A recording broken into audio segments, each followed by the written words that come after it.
This episode is brought to you by Kia's first 3-row all-electric SUV, the Kia EV9, with available all-wheel drive and seating for up to 7 adults, with a 0 to 60 speed that thrills you 1 minute, and available reclining lounge seats that unwind you the next. Visit kia.com/EV9 to learn more. Ask your Kia dealer for availability. No system, no matter how advanced, can compensate for all driver error and or driving conditions. Always drive safely. Listen to the 48 Hours podcast for shocking murder cases and compelling real-life dramas from one of television's most watched true crime shows. Go behind the scenes of each episode with award-winning CBS News correspondents and producers in Postmortem, a weekly deep dive. Listen to 48 Hours wherever you get your podcasts.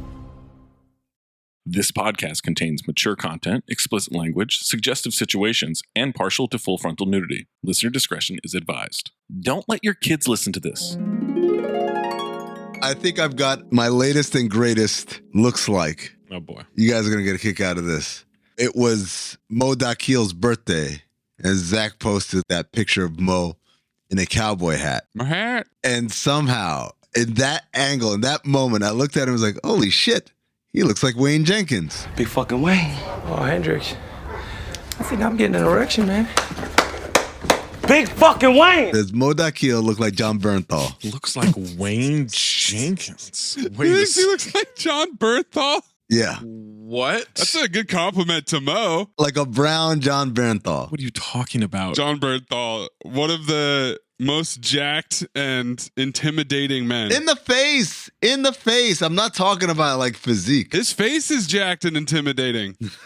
What do you... I'm looking right now and trying to figure out. I've got them side by side. The fact that it's a cowboy hat picture that elicited this. Wayne Jenkins does not wear a cowboy hat. I know, but I don't know what it is. It's the stance. It's him standing. Is it the nose? It's the nose and the eyes. The eyes and the nose combined. Yeah, I guess I'd see the eyes a little bit. I can see the nose. I don't know. I do like the idea that it's only this picture of Mo as a cowboy that elicits this comparison. This is the one. This did it. Happy birthday, Mo. I know he listens. Yeah, happy birthday, Mo. John Bernthal. What are you talking about? What? You don't see it? I mean, you saw. You just said you saw it. I see the nose You said you see the eyes a bit too. a little bit, but still, I don't see John Bernthal. Like, I'm really breaking it down feature by feature. I don't see it. That's odd. You know what? Slap a cowboy hat on. Find me a picture of John Bernthal wearing a cowboy hat, and I'll consider it. I'm on it. He's on it. Unbelievable. Dude, how crazy is this? I typed John Bernthal and Google autofilled the cowboy hat. It's because it's listening to you. He doesn't look anything like... Happy birthday, Mo. For about 2.5 minutes, Amin thought you looked like John Bernthal. There's your present. It's a cosmic mix of the action of the 90s combined with the exploitation films of the 70s. But with modern touches, it's hyper-violence, but it knows that it is. It's a little bit Tarantino. It's definitely a little bit Michael Mann. It's kind of a cosmic gumbo. It almost moves to the beat of jazz.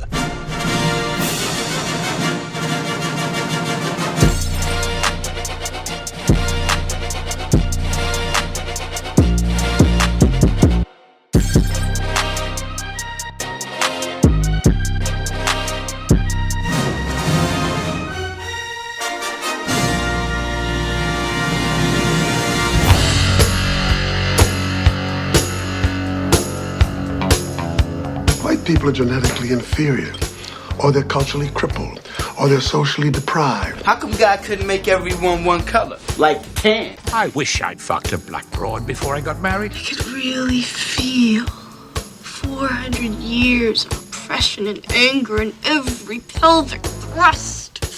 I can smell horny across an ocean. Not all women. Good for you, man. Good for you. Good for you. Just the hot ones. Hello, Oprah. You're not allowed to go down on me for 1 month. No, Judith, Don't please. make me take away your masturbation privileges. Yeah, I'm horny too, baby. Hey, Chowman, come on down here. Will you want to exercise my dominance? Scaring. I'm getting a patriarchal urge. Set your sights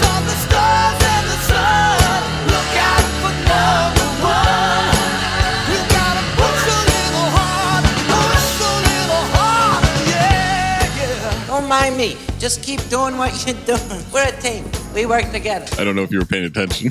I wasn't. Please, goddammit! Just one more drink! I'll cut off your tits with a knife, you bitch! 5 whiskeys.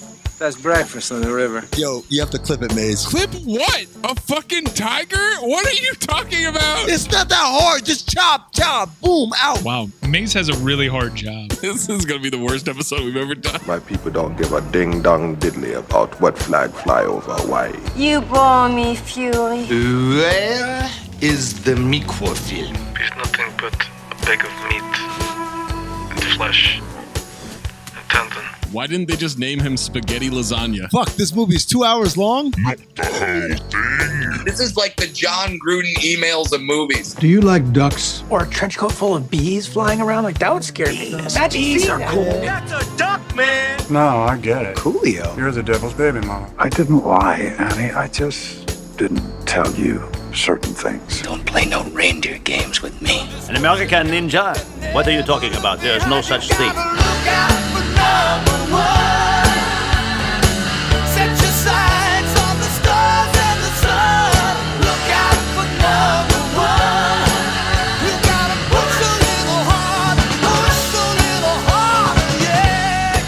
You've gotten rich off of the people in this town.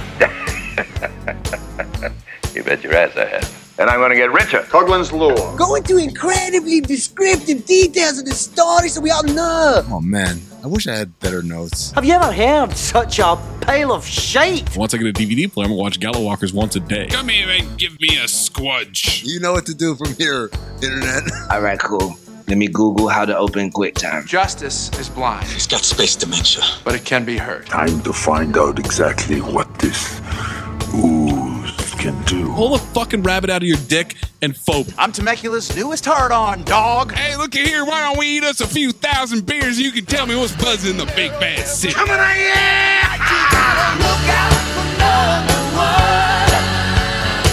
Set your sights on the stars and the sun. Look out for number one. You gotta push a little harder, yeah. Enough! It's not funny anymore. Fuck you. You're cool. And fuck you, I'm out.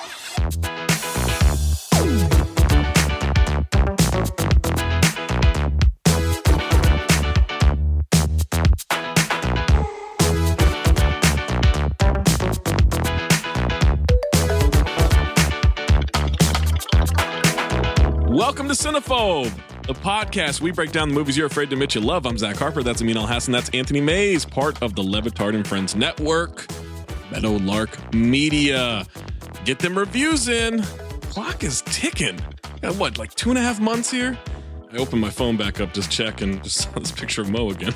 Cowboy hat. Love that picture. Cold mopin'. Cold mopin' indeed. 4,004 on Apple. We did it. Well, no, we still have 996 to go. But we can't get that in 2.5 months. We can do this. Okay, so this picture that Maze sent, now I'm back on it. He looks a little like Mo. Come on. He looks nothing like Mo in any way. The nose and the eyes. I've never seen Mo with that kind of cowboy hat. I've never seen him with those glasses. I've never seen him with that mustache or that gun. Or that hair. But those eyes and that nose. You can't even see his fucking eyes. It's literally a reflection. Yeah. Not Oakley's, by the way. Those are not safe. You still got them, Oakley's? If you have a submission, submit it. Reminder, needs to be 40% or lower on the Rotten Tomatoes audience or the critic score. New month, redemption month, Zach Stacks the poll month, Broken Lizard month, whatever you want to call it. I had the first pick. We did Beer Fest. Now it's a Means pick, and he selected the 2004 comedy horror mystery Club Dread. Comedy slasher. There is some slashing. I don't mind that. It's a mystery, though, and there's some horror. Second straight month where I had to pick my second choice for a movie. Throw that out there because the guest. Oh, we have a guest. Oh.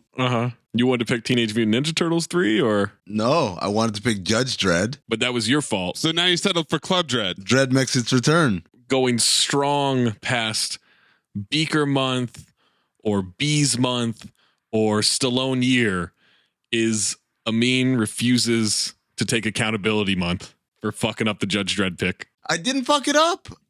I will go to my grave. Like, This is not a show bit. We know you're going to go to your grave not taking responsibility. But it's not my fuck up to own. What are you guys talking about? Club Dread stars the Broken Lizard Gang. Jay, Kevin, Steve, Paul, and Eric.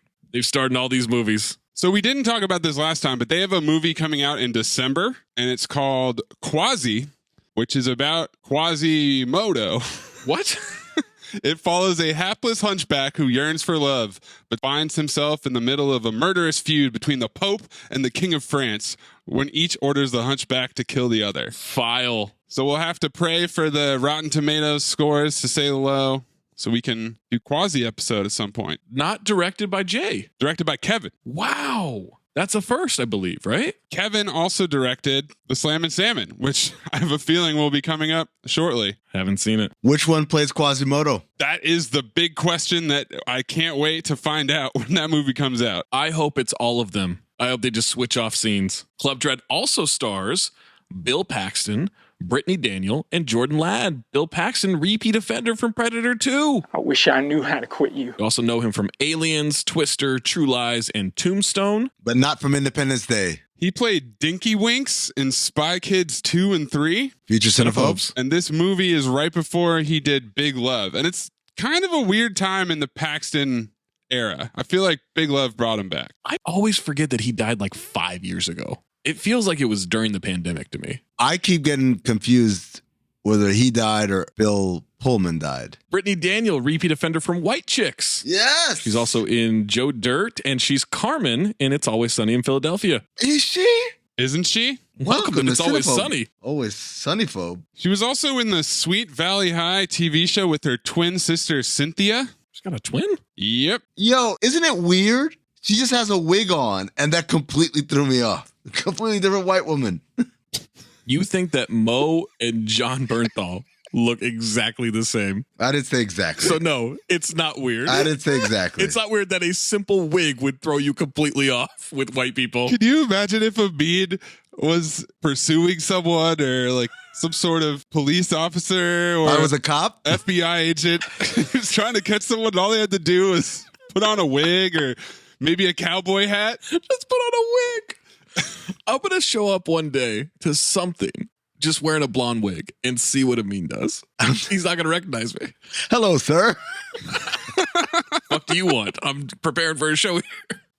All right, Jordan Ladd is in Waiting, Cabin Fever, and Hostel Part 2. Nat Faxon, repeat offender from Beer Fest and Zookeeper. I wish I knew how to quit you. Got a lot of Beer Fest repeat offenders. Michael Yerbchek, repeat offender from Beer Fest. He played Raw Gobshire. He's in Puddle Cruiser and Slam and Salmon, but not the rest. Richard Perello, repeat offender from Beer Fest. Repeat offender MC Gainey. I wish I knew how to quit you. The Fan, Beer Fest, and Soul Plane.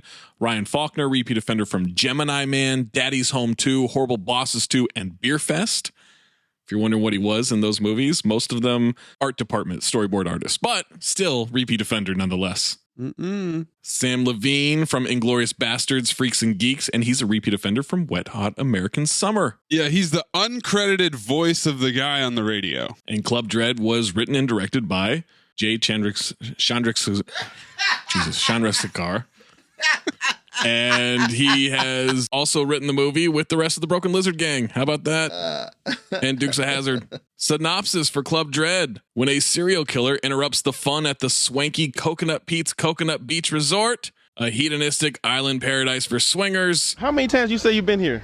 40 times. 40 times. What brings you to hedonism that many times? The wild women, the wild women, the ripping and the tearing, the ripping and the tearing. That's what I'm talking about. Oh my goodness. So what have you done this whole entire week? There's no other place in this universe like hedonism too. It's up to the club's staff to stop the violence, or at least hide it. Tagline, a vacation to die for.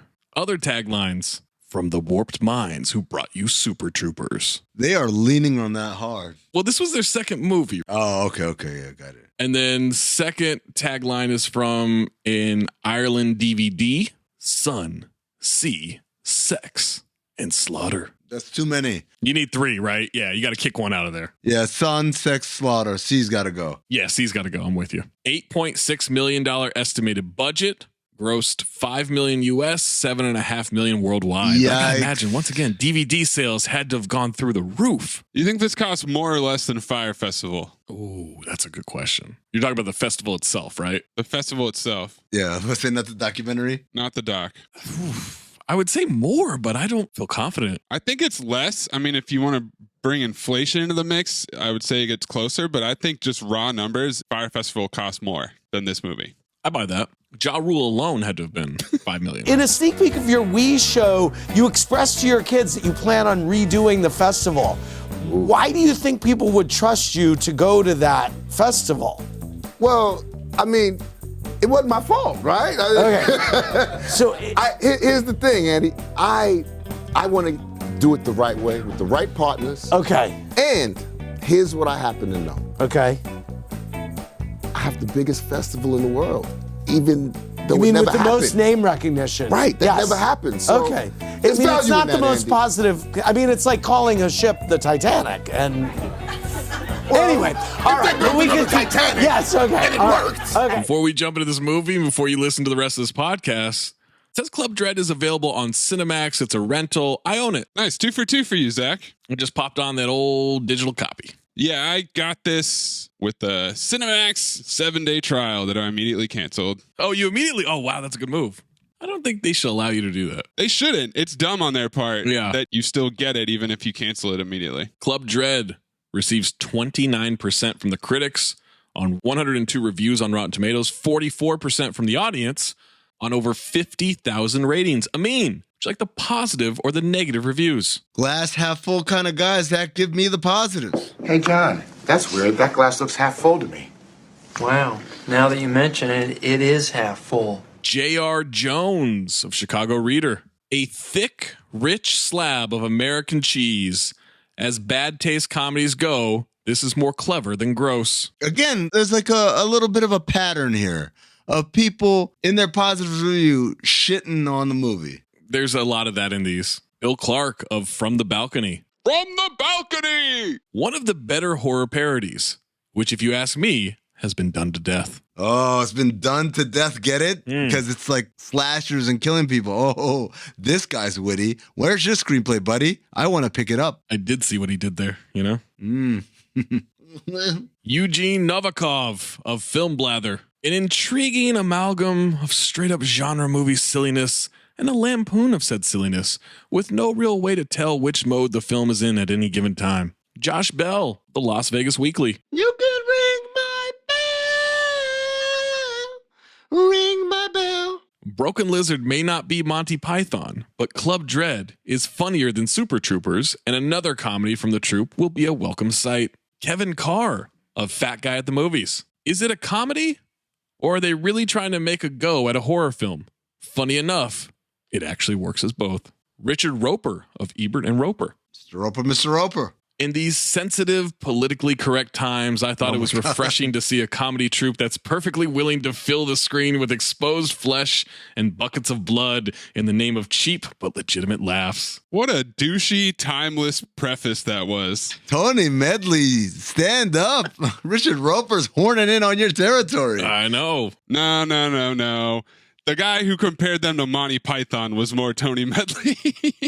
Except he would have said Abbott and Costello. The Marx Brothers.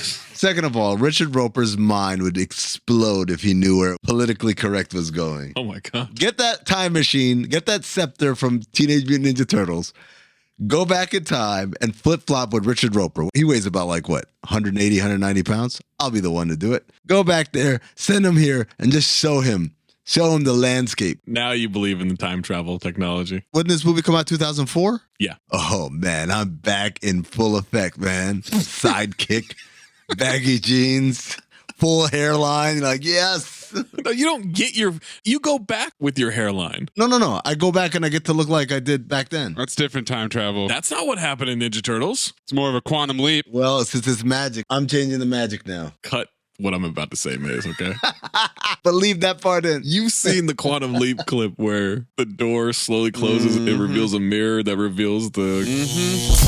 Yeah. That is just an all-time clip. Yep. Every time I hear Quantum Leap, and obviously like Quantum Leap as... And then he thinks to himself, he's got the internal monologue. And then, you know, they put out a new Quantum Leap. I'm just like, they have to do a shot-for-shot remake of that, please. Quantum Leap episode. Oh boy, that's a tough search right there. Let me tell you.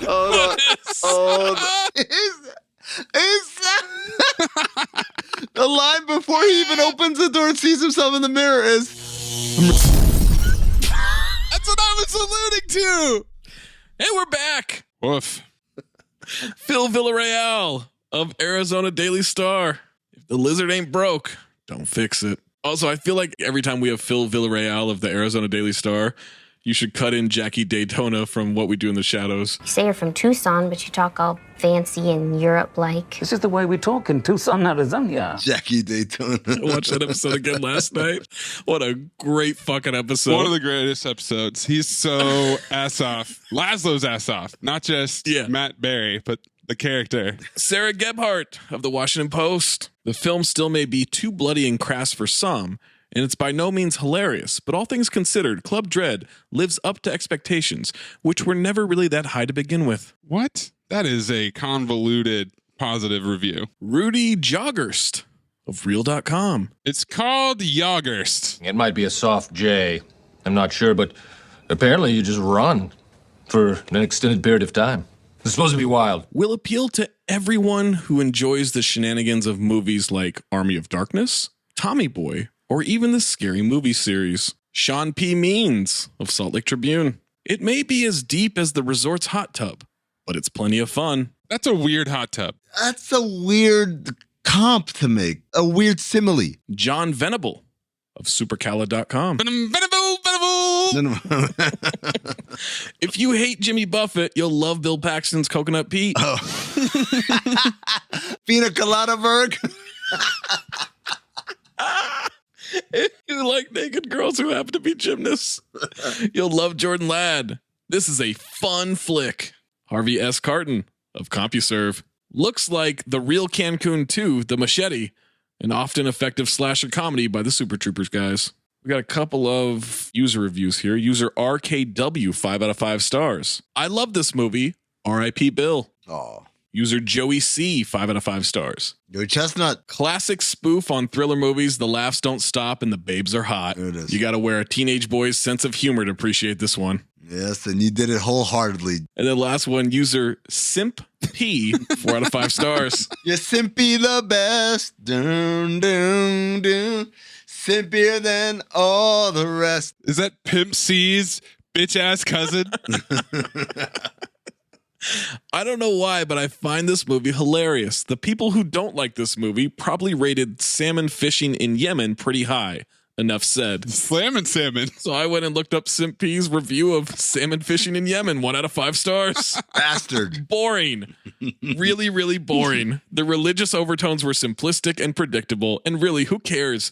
Did not get much out of this film other than knowledge to never watch it again. This film did not need to be 2 hours. What was good about it? I don't know. The scenery, but hey, I could watch my screensaver for free instead of paying to watch this, right? What the fuck movie is that? Salmon fishing in Yemen. Some movie with Ewan McGregor, directed by Lassie Hallstrom, Emily Blunt, Kristen Scott Thomas. I would say it's the exact opposite of Club Dread. Negative reviews. Stop being a pessimist. This tank is not half full. It's half empty. Nell Minow of Common Sense Media. A 3-hour tour. This slasher comedy isn't funny or entertaining. Of course. Isn't Nell Minow the one that'll do like multiple reviews? She's a real dead fish. He said it. Mark Coletti of Tyler Morning Telegraph, Texas. Oh, that's where Jamie Foxx is from, Tyler, Texas. Weird that you know that. The film's creators use sexual humor as a stand-in when they run out of vacuous little sub-sketches. I don't find that to be the case. Steve Newton of Georgia Straight. You couldn't unload bootlegs of this asinine flick for free, much less charge money for them. 20 CB. I bought it, bitch. How about that? I bought it twice, actually, because I used to have it on DVD. Now I bought it on digital. It was on Amazon for free. It goes away. As we learn, all these movies go away, except for the Poison Rose. That seems to be spreading everywhere. Growing. Blooming. John J. Puccio of Movie Metropolis. Poochie Main. Only the ending of Club Dread, where the villain keeps coming back for more, shows any spark of imagination or wit. The rest of the time, things are pretty dull. That doesn't show any imagination. That's what all slasher movies do. Yes, actually, it was the opposite. I thought they dragged it on way too long. Marianne Johansson of Flick Philosopher. Flick? Not so much as a movie as a Girls Gone Wild video with the occasional slasher murder thrown in for fun. We don't want wild girls. We want real girls going wild.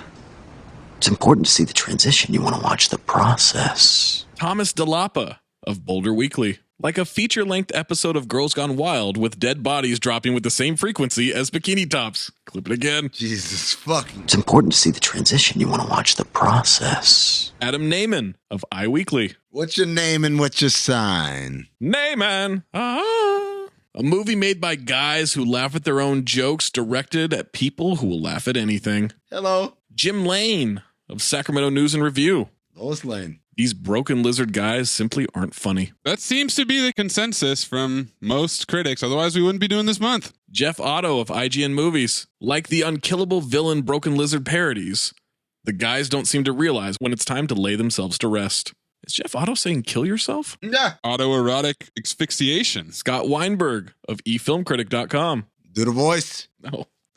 No forward momentum, no real cohesion between its myriad caricatures/victims, and most importantly, a distressingly low batting average where the yucks are concerned. Yucks. I don't like people calling them yucks. That's a yuck, man. Yuck you. Luke Y. Thompson of New Times. A whole lot better than the comedy troupe's last feature, Super Troopers. Unfortunately, measured by any other standard, it's simply a mediocre effort. How do you not like Super Troopers? Okay. What? But then he liked this one better and still phobed it. Desson Thompson of Washington Post. About as funny as malaria. I've caught malaria before. It's not funny. Roger Moore of the Orlando Sentinel.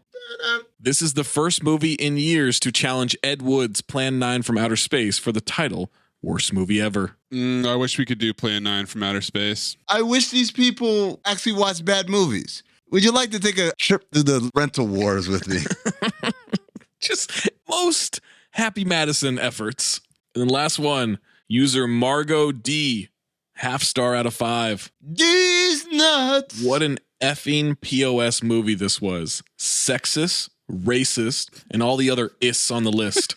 It makes me so sad that Bill Paxton made this movie. Yeah, it's just that his misogyny is stronger than his racism. In this case. Amin, we'll get your first note after these advertisements. Listener, what's up? Zach Harper coming to you live from Just Making My Picks on Prize Picks, the largest daily fantasy sports platform in North America. For my money and your money, the easiest and most exciting way to play DFS. Again, that's daily fantasy sports. It's just you against the numbers instead of battling thousands of players, including like pros and sharks, those people that really try to game the system and screw you over. You just pick more or less on 2 to 6 player stat projections and watch the winnings roll in. Basketball's here, right? So check this out. This is the cool thing that I love from Prize Picks. You can now pick combo projections across football and basketball from the Specials League, a league created specifically for combo projections that includes 2 or more players from different sports and leagues. So if you want to do like more Patrick Mahomes yards and less James Harden points, you can do that. You can do that combination. You can do any combination that they have on there. You just go to the Specials League. You want to play alongside people. Maybe you don't want to go it alone. Maybe you want to play alongside people. You can go to, I don't know, Meek Mill, Andrew Schultz. You find them in the community plays under the promos tab of the app to view entries from some of the biggest names in the Prize Picks community each week. And best of all, Prize Picks even offers a reboot policy so your entries stay in play even if one of your players gets injured. For football and basketball games, if you have the player who exits the game in the first half and does not return in the second, that player is rebooted. Prize Picks, the only daily fantasy sports platform with an injury insurance policy. So I'll tell you what you do. You go to prizepicks.com/ding and use the promo code DING, D-I-N-G, for a first deposit match up to $100. Let me say that again for you. You go to prizepicks.com/ding. You use the code DING, D-I-N-G, for a first deposit match up to $100 from our friends at Prize Picks. Prize Picks, daily fantasy sports made easy. Amin, What is your first note? Title card, location, exposition. Have you guys ever been to Costa Rica? I have not yet. I'd love to go though. I have not, and neither have Broken Lizard. More on that in the trivia. Maze, what is your first note? You can tell it's Pleasure Island because of the ribbed mountains. My first note. What happened to Club Med? It still exists. Does it? Doesn't it? Welcome to Cinephobe. But we used to hear about that all the time. That and sandals, right? Oh, sandals, yeah. They wouldn't shut the fuck up about sandals. We're at Pleasure Island, Costa Rica. We hear some screams as we do a flyover of the island. We go down into the jungle. There's a guy and a girl walking through, and the guy says, I can't believe you invited that guy. He's such a bloody wanker. She says, cut it out. He wonders why Rolo was always making fun of him. Then she takes her shirt off. Give me a break, sissy Brit. Who the hell talks like that? And he pulls out a bag of weed. Not weed. Pure Costa Rica Freaka. Thank you, Maze. That's what it is. Then an absolutely bizarre request. Hey, Stacy, as I torch this, how about you lick my chest? And then she does it. Prudes, don't kink shame. That wouldn't be my first go-to. What's your first go-to, Zach? Zach, what's your first note? My first note. Did you lick something else? Hey-o. This is where I bring back the fact that I don't like porn that happens outdoors. Oh, it bothers me. Yeah. They don't have a lot of these, but any sex scene on the beach, no thank you. Not interested. I don't like sand. It's coarse and rough and irritating, and it gets everywhere. It just doesn't look comfortable. And it takes me out of my, Erection? Yeah, my porn gazing element. It takes me out of the element. Have you ever had sex outside? Outdoors, like in the jungle or whatever, or on the sand? I don't know why it has to be the jungle, but like just outside. Because you're racist. I didn't say it. Have I had sex outdoors? Yes. Cut to Watcher Vision. Hey, say no too. A hooded figure snaps a twig. Stacy stops. Hey, what about my nipples? Shut up.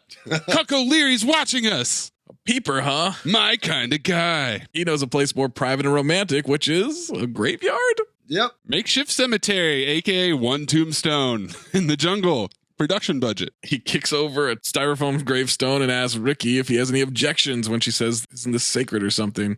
Then offensively, he says, I think you should give it to her, senor. Problematic and the Louis Pinnock nominee. All in the same. Oh, this is a heavyweight bout for the Louis Pinnock Award in this movie. I didn't know what was going to happen like 5 minutes from now. She sees the guy off in the distance. Rolo grabs a branch. This guy's going to be picking his teeth out of my dump. I was trying to figure that out. So he's going to knock his teeth out and then eat them? Yeah. And then shit them out? Shit them back out, yeah. Okay. He slips as he gets to the figure, and it's just some random stone carving. This guy doesn't even have teeth. Well, is it stone or is it also styrofoam? Also styrofoam, yes.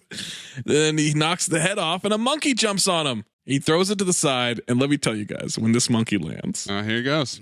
The way his arms are splayed out and he's got a what the fuck look on his face, that monkey, ass off candidate. Death, taxes, Zach Harper awarding an ass off nominee. How do you, I get you guys are doing shtick here, but how do you not agree No. with that?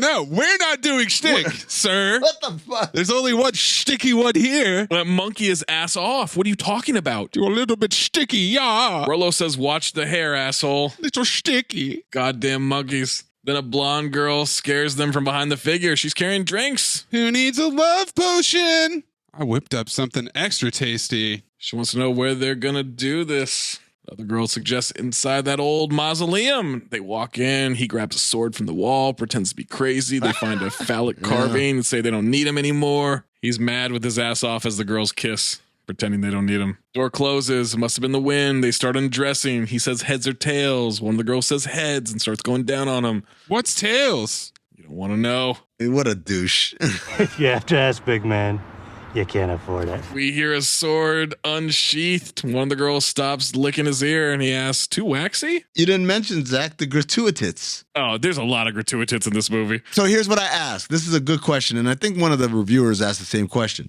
Is it gratuitits because they're parroting slasher movies? Or is it because Broken Lizard is known for gratuitits? I think it's both. I think it's a double whammy here. I don't think this was nearly as much as Beer Fest or as gratuitous. Really? Well, it is supposed to be like a hedonistic island, right? At least they're having sex in this movie. Yes. Whereas in Beer Fest, we had the Rube Goldberg machine of gratuitous. We had hot cheese soup running through. Like that's which made me think, did we miss an opportunity? Was that the Horseman from Beer Fest? Gratuitous? Oh, gratuitous. Not a bad suggestion. Might be the Horseman here. Who knows? Fresh horses for my man. She says, I heard something. He says, was it a strange sucking sound? I laughed. The sound of the other one sucking is very comedic. What do you think about smacking me in the face a couple of times? Not hard. Well, kind of hard. She focuses on a mask in the mausoleum and a figure starts moving towards him. She says no and backs away scared. Oh, come on, Kelly. It's not like I'm asking you to eat my crap. Then Rollo gets sliced across his trap, falls to the ground. Girl runs out after grabbing their shirts, which I found to be an odd move. Yeah. I don't know that that's what I would have been doing. That's why, it's not as gratuitous as it could have been. They run separate paths. Blonde girl runs to the edge of a cliff, grabs on for something, and it's the blade of the machete. Oh, no. She falls to her death. Other girl's a little lost, but finds signage for the pool. And as she sees a crowd of people off in the distance, she seems relieved. And stops running for some reason. Yep. The killer comes up, slices her head off, right? That's what he did. He decapitated her, right? I don't know. I didn't watch the unrated version this time. And the blood red title card comes up. And then, guys, a proper time jump. There it is. 1 hour earlier. Zach will be pleased. Oh, I was so happy. We see the Princess Yalapa ferry cutting across the water. Coconut Pete's song is playing. Lars is walking around the outside of the boat. He seems very happy and satisfied with what they're pulling up to. Have you guys ever been to a resort like this? Like on a remote island? Not a remote island, but definitely like a resort. Like a fuck resort? Yeah, well, I don't want to call it a fuck resort. It doesn't even need to be fuck city. It could just be party city. But check your lease, man, because you're living in city. I went to an adults only resort in Cabo. Okay. It wasn't remote. It's next to like all these other resorts and in the bay and everything, but it was great that there were no kids there. Let me tell you. But everyone was coupled up? I guess a singles resort is what I'm getting at. How do we filter out the teases? We don't let them in. I would say it's a good mix of people coupled up and people not coupled up. Were you coupled up? I was with someone. Oh, excuse me. Whoa. What a distinction. There's a little place where the sun sleeps late and pulls himself a shot of tequila. It's a little place called Pleasure Island. That's where I'd like to feel ya. It's easy to find just beyond the last wave. Dolphins and whales are up mating. Sail all day and all night and then take a hard ride. That's where I'll be awaiting. Pleasure Island, island of pleasure. No need to stop and think. Pleasure Island, a beautiful treasure. Come on down and have a drink. A good number of the songs on the soundtrack are recorded by Bill Paxton as Coconut Pete. Yeah. Which is an underrated part of this movie. It's definitely a Golden Dumpster nominee, all the songs. You know what it reminded me of, Maze? Walk Hard. Yes. The fact that they took their time to make actual songs that sound like the era or the type of music. And obviously Walk Hard was a little harder because they were literally going from era to era and adapting and modifying the sound according to the different stages of Dewey's life. But still, like, I greatly enjoyed, oh, wow, they went through and they recorded a whole goddamn song. I appreciate the effort and the way that they're making fun of Jimmy Buffett with all these songs is just fucking great. More on that in the trivia. As he walks onto the dock, we get an introduction to the workers there. Jenny, aerobics. Are you ready for the time of your life? Juan, water sports. Yeah, fiesta time. Are you ready to party? Or Jew. Lars tries to introduce himself and Juan keeps it moving. I said, oh shit, Louis Pinnock, lock it into Juan right now. Well, hold on, because the next person is Putman, tennis. Potty, who'd like to potty? Potty? Boys, we got ourselves a horse race. Lars tries to intro to him and he just moves him along. It threw me off so much that his name was Putman and not Putnam. Me too. Yeah, same. Menage a note. I kept typing Putnam for a while. Dave, DJ/drugs. Follow the officer. Then it's Sam, the fun police. Welcome to Coconut Pete's Pleasure Island. You're here to have fun. If you do not have fun, fun will be provided for you. He's got an army helmet and 2 firecrackers in his hand. Lars tries to introduce himself to Sam and Rollo interrupts. Nice hat, pussy. Hey, you still got that bag of grass I loaned you? Rollo says, oh, sorry. You know how it is. Let me know when you score some more. And he shows empty pockets. And I wondered, Is showing empty pockets a 20 CB thing? Ooh, if I had the bell, I'd ring it, Zach. It feels like it, right? That used to be a thing. There was a time when you wanted to show people you were broke, you would literally turn your pockets inside out. Yeah. And Zach, there's a reason for this. You know why it's gone away? As opposed to some of these other things where like, when did that stop? The moon being made out of cheese and things like that. This stopped, I believe, because we've moved to a cashless society. I think it happened before that, but I don't mind this explanation. You think earlier than 2004, people were not pulling their pockets out? I guess when did we start really moving to a cashless society? 15 years ago? When the Visa debit card came out. Yeah. Before that, it was either credit cards or you literally had an ATM card that you couldn't use anywhere else other than an ATM. Oh man, what a time, man. Now I can't even be bothered to like insert my card or swipe it. Now I'm just tapping. You're tapping, right? Oh my God, I love the tap. I wish they had actually kept this trend up a little bit more, but I understand why they didn't. When he shows him the empty pockets, we get the murder stare from Sam. And I love this as a fun little vehicle of like, who's the killer? Like, who done it? Yes. Yeah, they also play dark and ominous tones to show Sam's contention for Rolo. No melody, it's just tones. Just dark, ominous tones. The masturbating dog killer is on the loose again. He'll kill the owner, but at least the dogs are happy.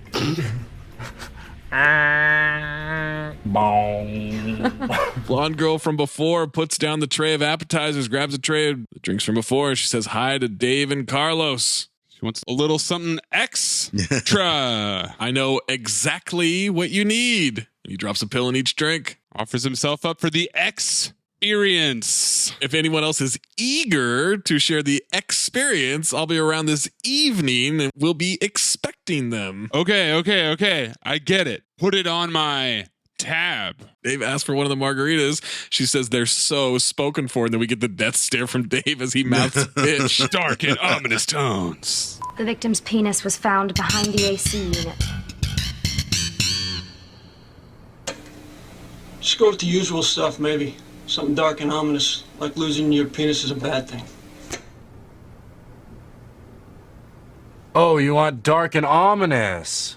Come on, I got Almond Brother tickets. I gotta get out of here. The murdered girl from before is telling Putman they're going for a quick romp in the jungle before the pool party. Oh, I don't know, Stace. I have to play tennis soon, and well, to be honest, that stretch of the jungle gives me an extraordinary case of the wonky britches. Sweet Jesus, you're an FK, Putman. What the hell? You just tell me what a nut cup this guy is. Ominous and dark tones in slow motion as Putman stares at Rocco and Stacy. Coconut Pete comes out on stage to welcome all the newbies. Paxton is already ass off, man. He is so good in this role. So ass off. And this song is a banger. So I always got this movie confused with Captain Ron just because Kurt Russell and Captain Ron looks like Bill Paxton as Coconut Pete. Coconut Pete's a funny name. Coconut Pete's a great name. CP. Captain Ron's a good movie, by the way. Future Cinephobe. Oh. I've never seen Captain Ron. Never heard of it. What? Never heard of Captain Ron. What is that? Oh, man, this is right up your alley. Kurt Russell, drunk boat captain. Nice. That's all you need to know. Martin Short. Oh, nice. Okay, now I'm in. You weren't in before? It took Martin Short? Not really. When the crowd finishes the lyric, Nat Faxon is miming, stroking, and licking a massive dick. He's ass off as well. Guys get on stage to dance. MC Gainey throws him back into the crowd. Back you go, dickweed. Coconut Pete gives some song's position on turning his song into a beautiful reality, and he intros the staff. Here to take care of you in more ways than one. I like the idea of writing a song and then getting the island. Well, you had to become a big star, you know? Then you get the island. Exactly. Dave pushes Jenny to the front. Pete says cell phones don't work, no fax machines, and most importantly, no strings attached. 20 CV on those fax machines. Sam comes to the front of the stage and tells Coconut Pete he's under arrest. What are the charges, officer? Paxton is ass off, but Coconut Pete is ass on there. Ass off for this ass on acting by both of them. He says, for keeping people from enjoying free drinks at the pool from noon to 3. That would be a crime. Everybody's ushered to the pool area. Penelope is off on her own looking at a map of the place. She walks down a road and we see something watching her. Watch her vision. Future callback, but I actually got confused when you said Penelope. I was like, who the fuck is Penelope? I know. Once she's Penelope in the movie, she's Penelope in my notes. She sees monkeys crossing the road, turns around. She's freaked out by a gorilla costume, knocks the head off to reveal Jenny is just carrying it. It's Welky the Welcome Gorilla. He was being humped by two idiots, so she decided to hide it. Penelope looks familiar. Penelope's from Nome, Alaska. Jenny directs her where to go. We cut to the pool. And Manny and Roy. Oh, my God. Oh, Manny, look at the chassis on this one. Oh, dude. Want to get nailed? Okay, maybe later. Hot goose coming in for some gander juice. Oh, dude, look at this one. Dude, green bikini. Oh, dude, hair pie. When Stace gets murdered on the edge of the area behind them, they cut back to Roy and he's just like, Jackie O'Tripod. Jackie Daytona. Do you want to get drilled? By Manny. The look on Nat Faxon's face, he's baring his teeth and dropping his chin into his neck. Oh, my God. Such a creep. He's so ass off. Jenny comes walking up, bogey. Holy shit, dude. I know that chick. That's the chick on that TV show, AM Pump Up with Amy Aerobics. Oh, yeah. She's the one on the way back. Dude, she was. But then the chick by the palm tree died, so she got promoted to palm tree. And then Amy Aerobics died, and so she's the new #1 chick, dude. She's the new Amy Aerobics. Whoa, Amy Aerobics died? What did she die of? She didn't die of a fat ass, I'll tell you that, bro. To America's. They laugh, chest bump. Manny grabs Roy's sides like they're going to kiss. What's up? Dude, don't be gay, man. Lars introduced himself as the new masseur to Jenny and you. Lars is subbing in for Inga this week. Jenny says he better be good. Inga had great moves and tells Lars, let's see what you got. He touches both their shoulders and they moan as a flute plays over chimes. I love this sound effect stinger as well.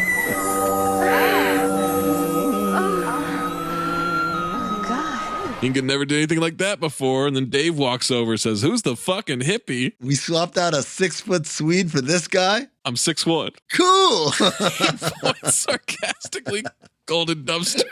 You hooks us up with some exposition. Dave is Coconut Pete's nephew, so he thinks he can get away with murder. Oh, she said it. While she's saying that, he's looking off camera at someone and kissing his fingers at them. He says, at least assault with a deadly wet one. Sam blows the whistle, yells, who wants to limbo? Juan and Sam grab Jenny and make her the limbo bar. She tells Lars she'll show him the ropes at the club tonight. Look for her. She'll be the cute chick behind the bar. Cut to Manny and the other dude.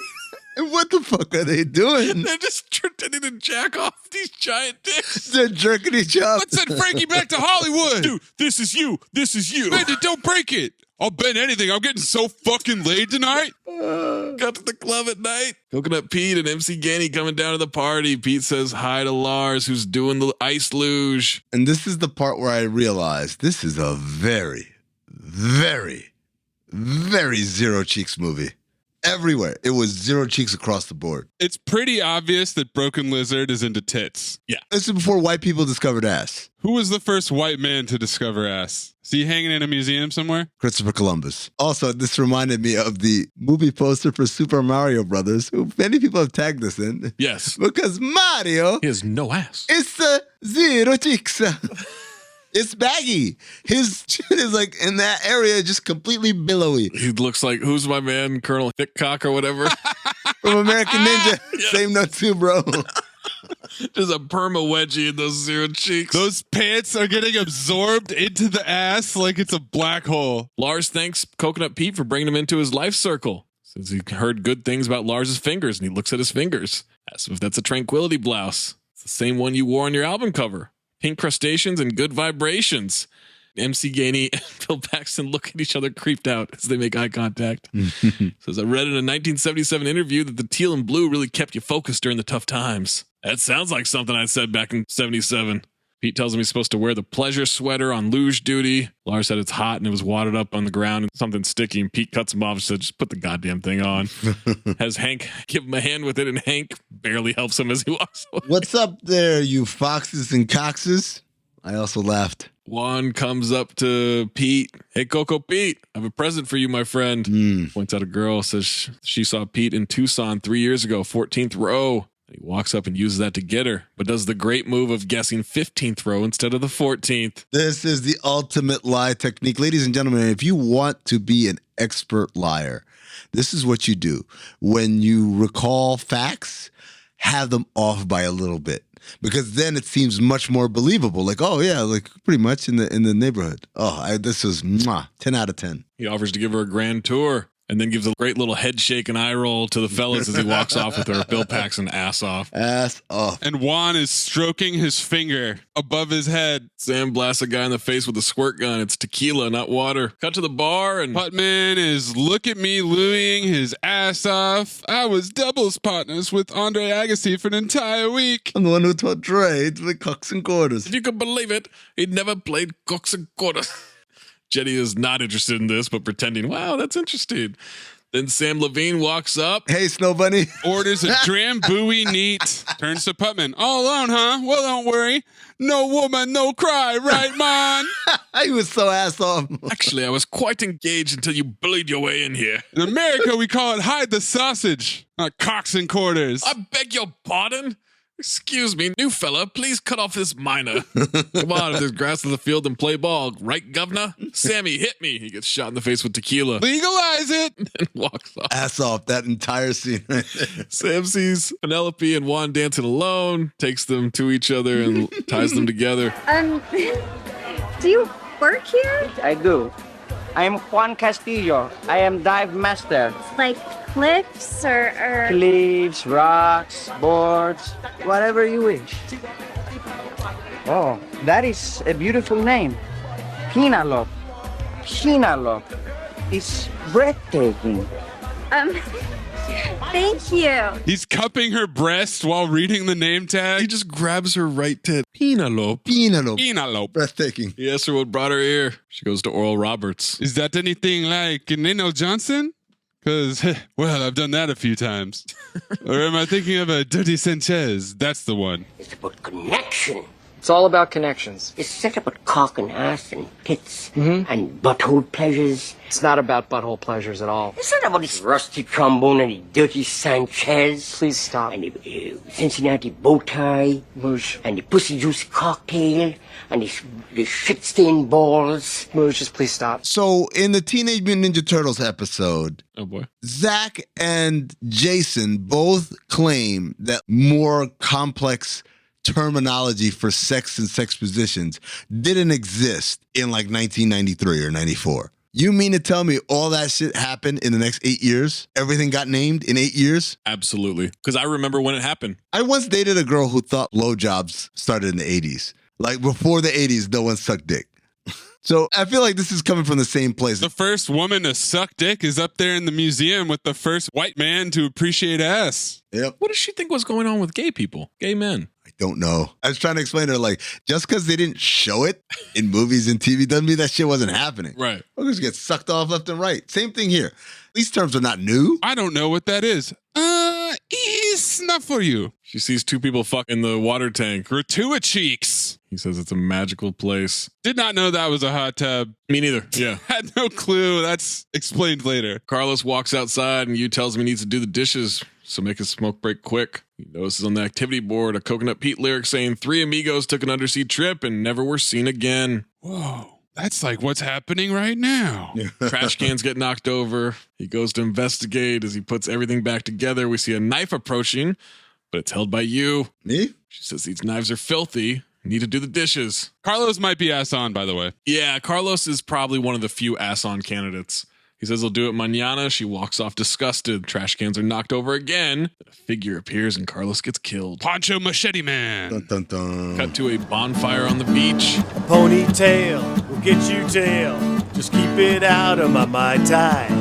A few cocktails will never fail to take you and your Chiquita sky high. Ponytails, cocktails, two things that will always rock. But a word to all you males. Don't ever lose those tails, cause then you'll just have bony cock. Play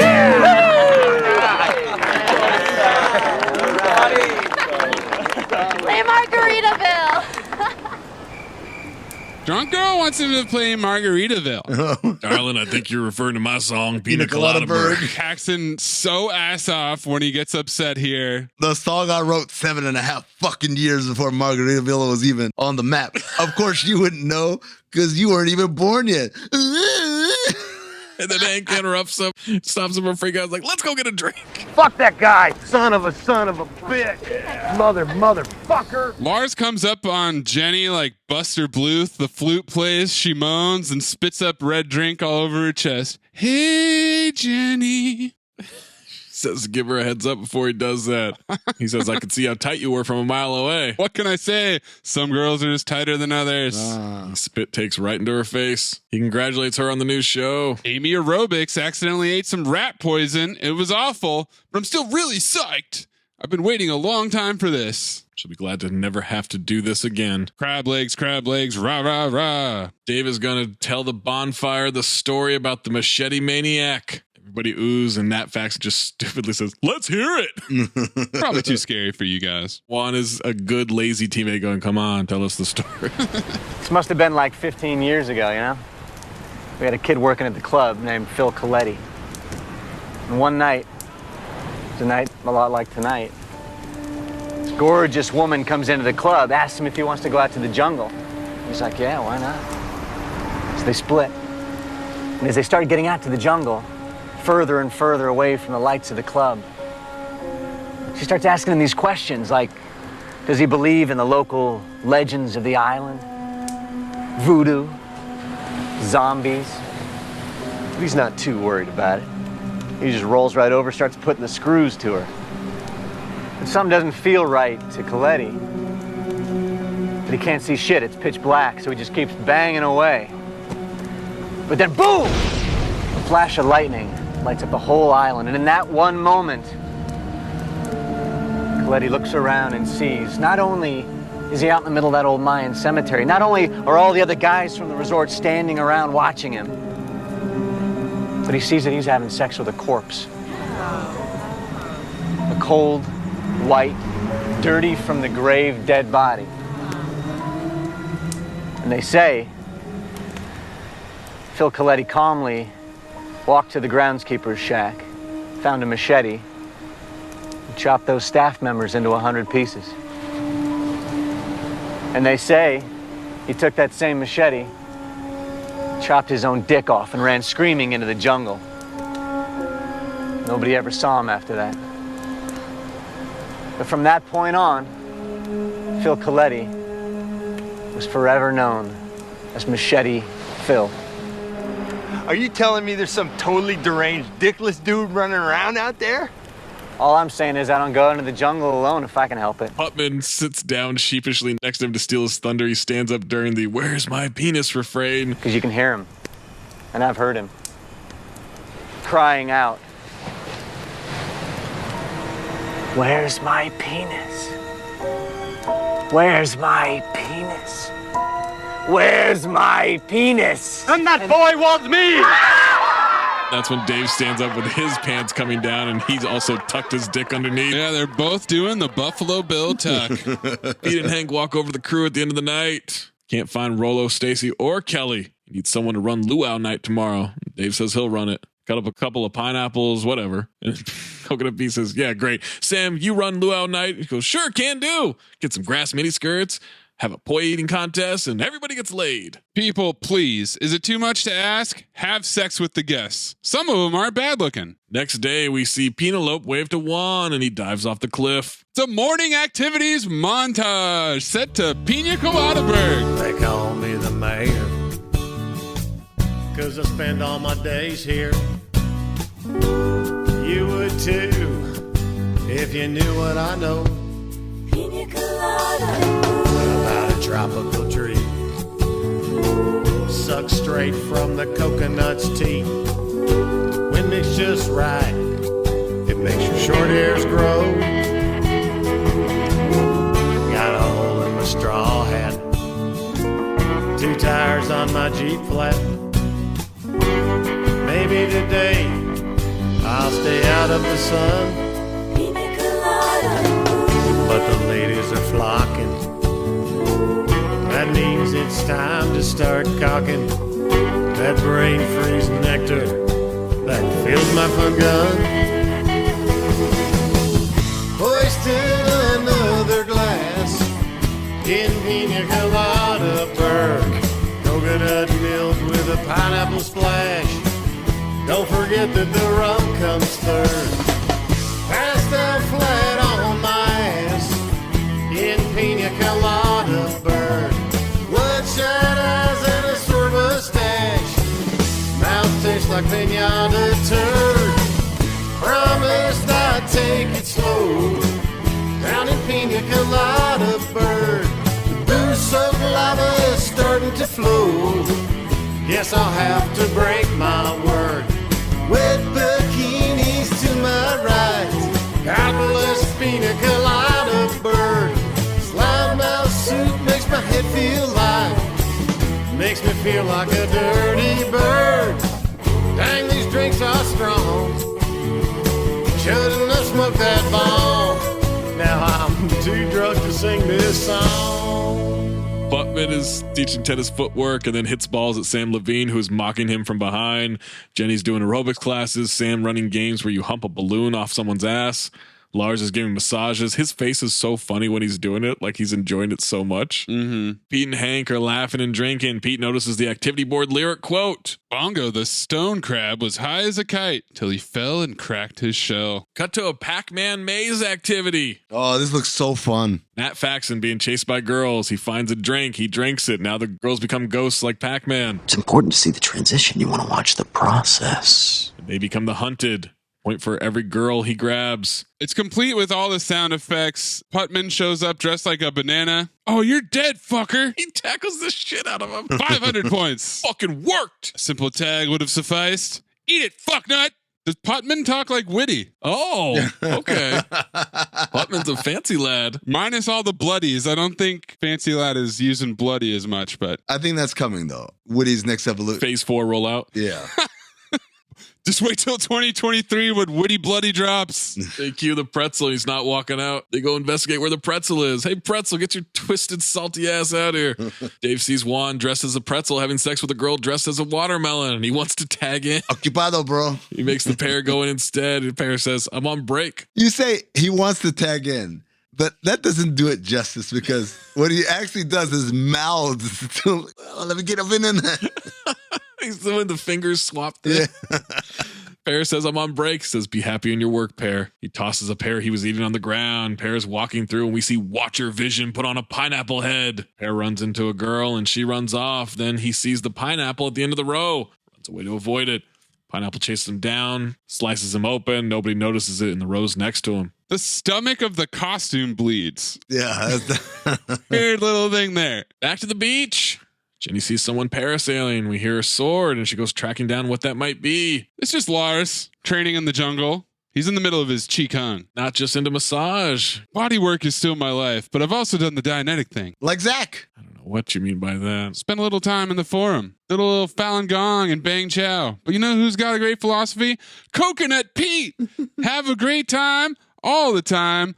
Always eat the worm. Drunk people run over yelling, Sign our Athis. Guy's carrying the girl like a backpack. Lars asks Jenny what she knows about Feng Chi. Touches a spot on the back of the girl's head and she passes out. Vulcan nerve pinch. Snoring panda. Not to be confused with Lenu Gano, the leaking turtle. The leaking kappa. Touches the guy and he pisses himself. Dude. He sends him away. Jenny's amazed. He says it's about connecting your meridians, energy all connected by buttons. So what other buttons can you push? Tian too. He pushes her upper lip and she comes immediately. The heaven point. Maybe she should take him home with her. Just as they're doing a little flirting, Carlos's body was the one parasailing and it crashes into a hut. Real cock block, Carlos. Come on, man. Yeah. Crash somewhere else. He has Naughty Carlos carved into his chest. Oko's driving off from the coast, but it looks like there's no driver. Back to the maze, not that maze.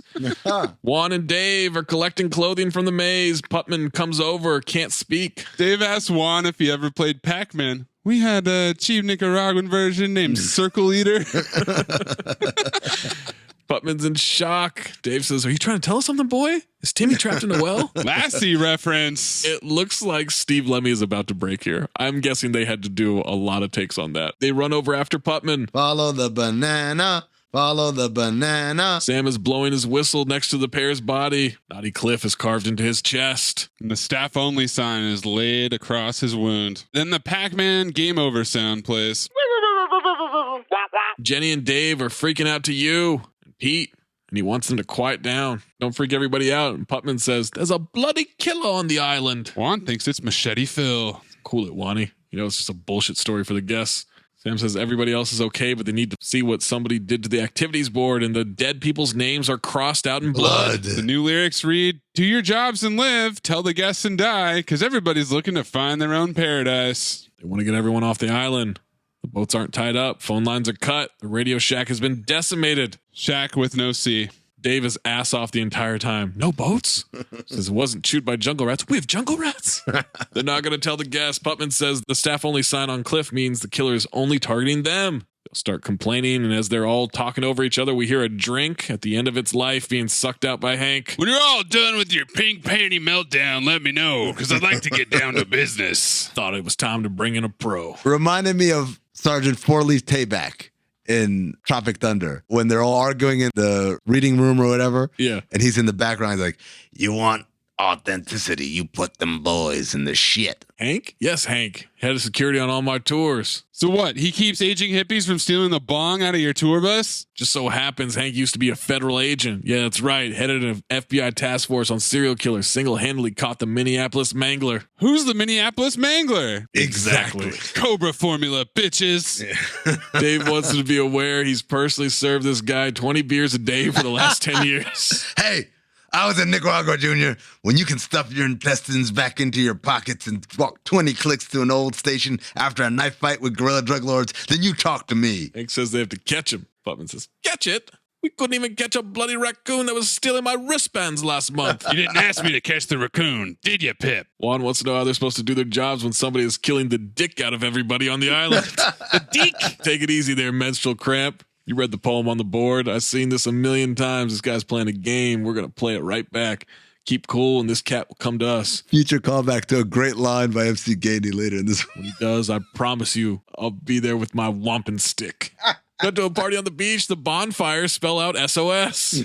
They're doing scouting reports on guests trying to hit a piñata. Yeah, Hank is scouting with his clipboard. Putman walks over. What in the bloody Queen's wig is going on here? We've got a killer on the loose and you're throwing a bloody pinata party. Pinata! I love pinata. Pinata. The cut on the parakeet was left to right, so they're looking for a left-handed killer. Lars and Jenny are going through guest luggage. Lars says there's something familiar about the words in that poem. Just can't wrap his fingers around it. Can you wrap your fingers around this? And she holds up a dildo. Penelope made Juan a hat. It is a Peter Pan hat made out of leaves. So shitty. She wants him to take a walk on the beach. And then when he's trying to say, oh, well, we could just, it's the same as right here. She takes him to the ground. I heard you were very bad today, Juan. What do you mean? When you were supposed to be in the maze, you were eating watermelon. How you find out about that? Because I see everything, Juan. They start kissing, and now he wants to go to the beach with her. She gets up, and he runs off, saying he forgot he's supposed to be making s'mores, and he left the dumb hat in her hands. Lars and Jenny report to Hank they couldn't find any weapons or bloody clothes. Just pornography and an ass load of condoms. The man in 14 had a wooden Bible. Wooden Bible. Yeah, that's good. Putman's going through album covers. Shite.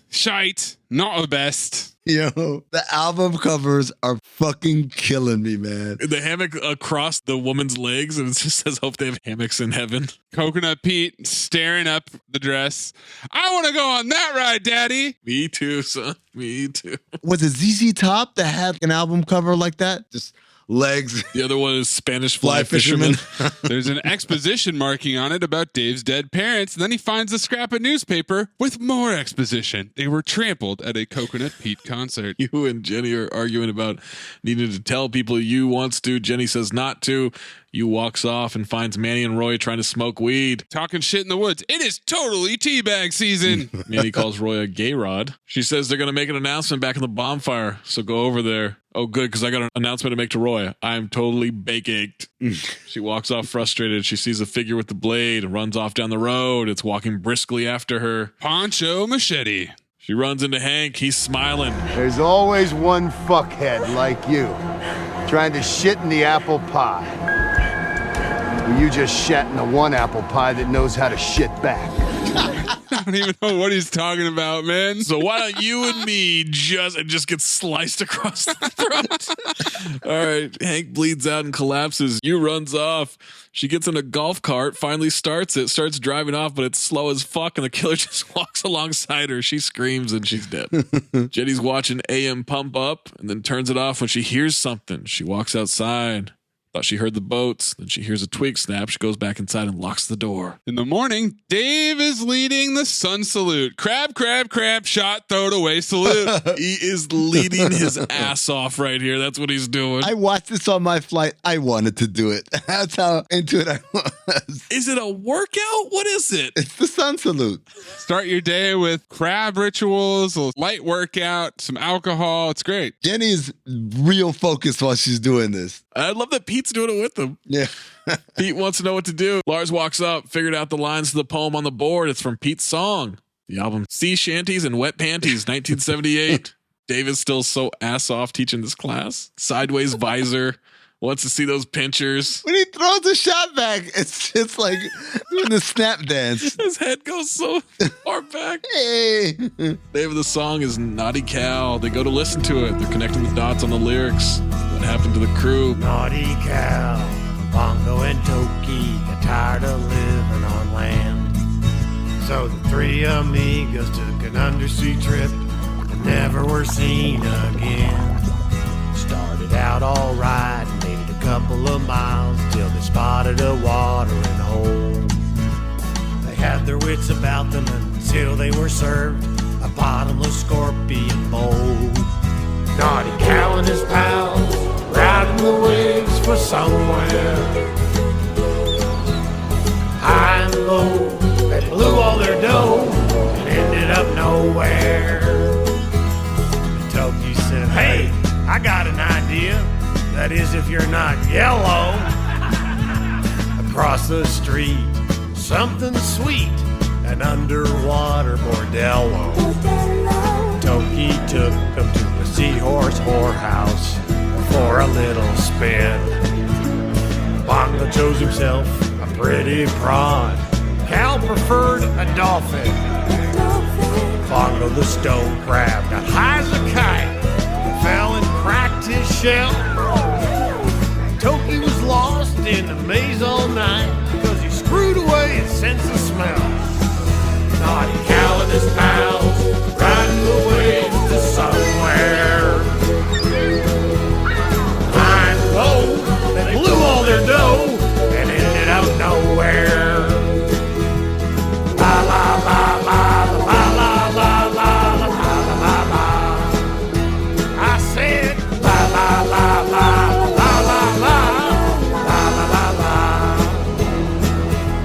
Pulled their shit together, cleaned themselves all up, and they set out on their way. They heard some talk about buried treasure down at Mango Bay.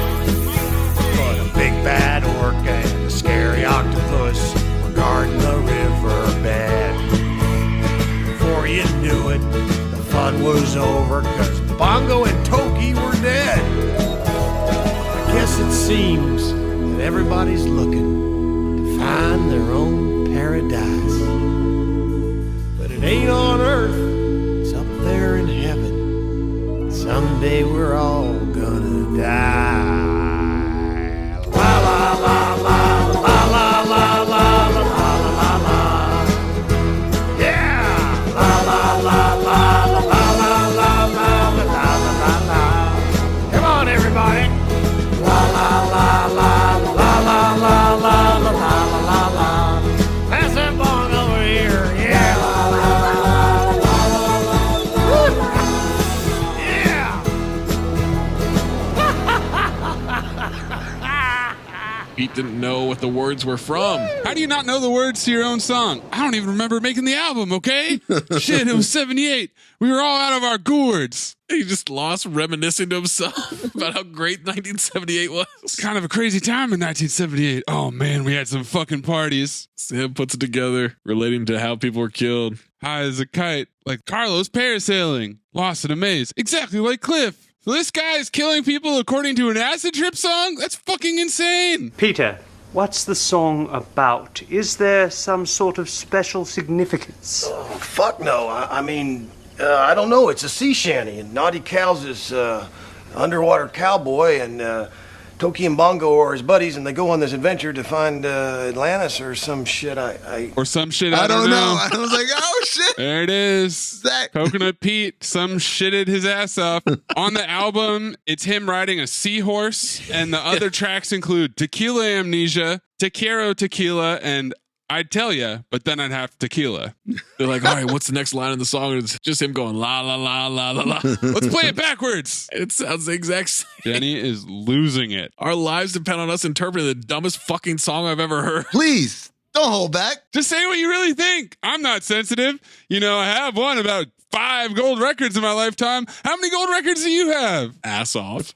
Completely. That was my golden dumpster. Juan runs in and says, Pete, you and Hank are dead. Why? What do we do? No, man. You and Hank are fucking dead. Is that a threat? Because if you are, you little hairless lapdog, just come and look.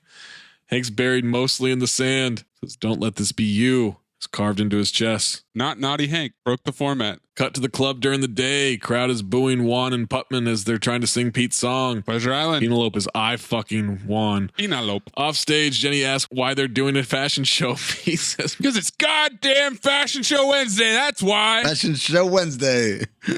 Doing their jobs. Pete comes out and has Lars show the Pleasure Poncho, 1995 at the gift shop. So 1995, cheap now, but expensive at the time. For sure, yeah. That would be like $45 now. Oh, shit. Yeah, at a place like that, this shit would be crazy expensive. It's an overpriced item at a gift shop on an island. It might be $60. Like, damn. Sam says he has a bad feeling about Lars. Putman says it started when he got there. Jenny says it isn't any of them. Putman now showing off the pajamas, and Sam Levine mocks him. They bring him out on stage. Coconut Pete says, Putman Livingston, I presume.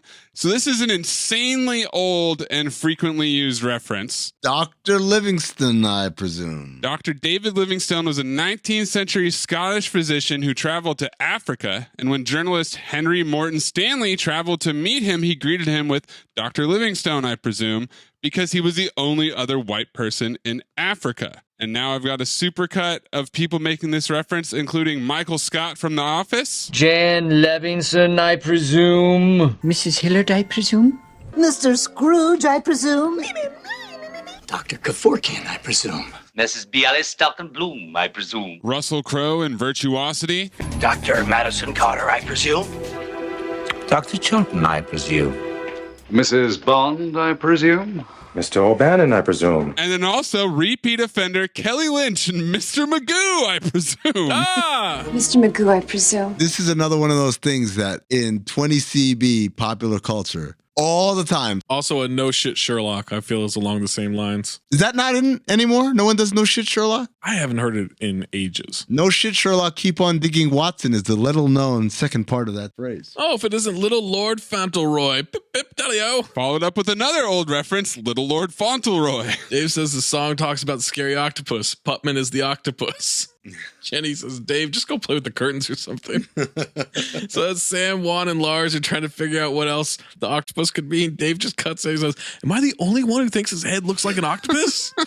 Shh, shh, here he comes. They wonder if it backwards means something in Spanish. It does not. Yes, it's zaputo. Kind of sounds like shoe, zapato. Jenny says to look for the boats. Putman says the two of them should. She's hesitant, and Lars offers up to go with Putman instead. Are you daft? I'm not going out in the jungle with you and your bloody shiatsu. If you're the killer, you'll snap my neck like a twig. Dave is making scary motions behind Putman the whole time.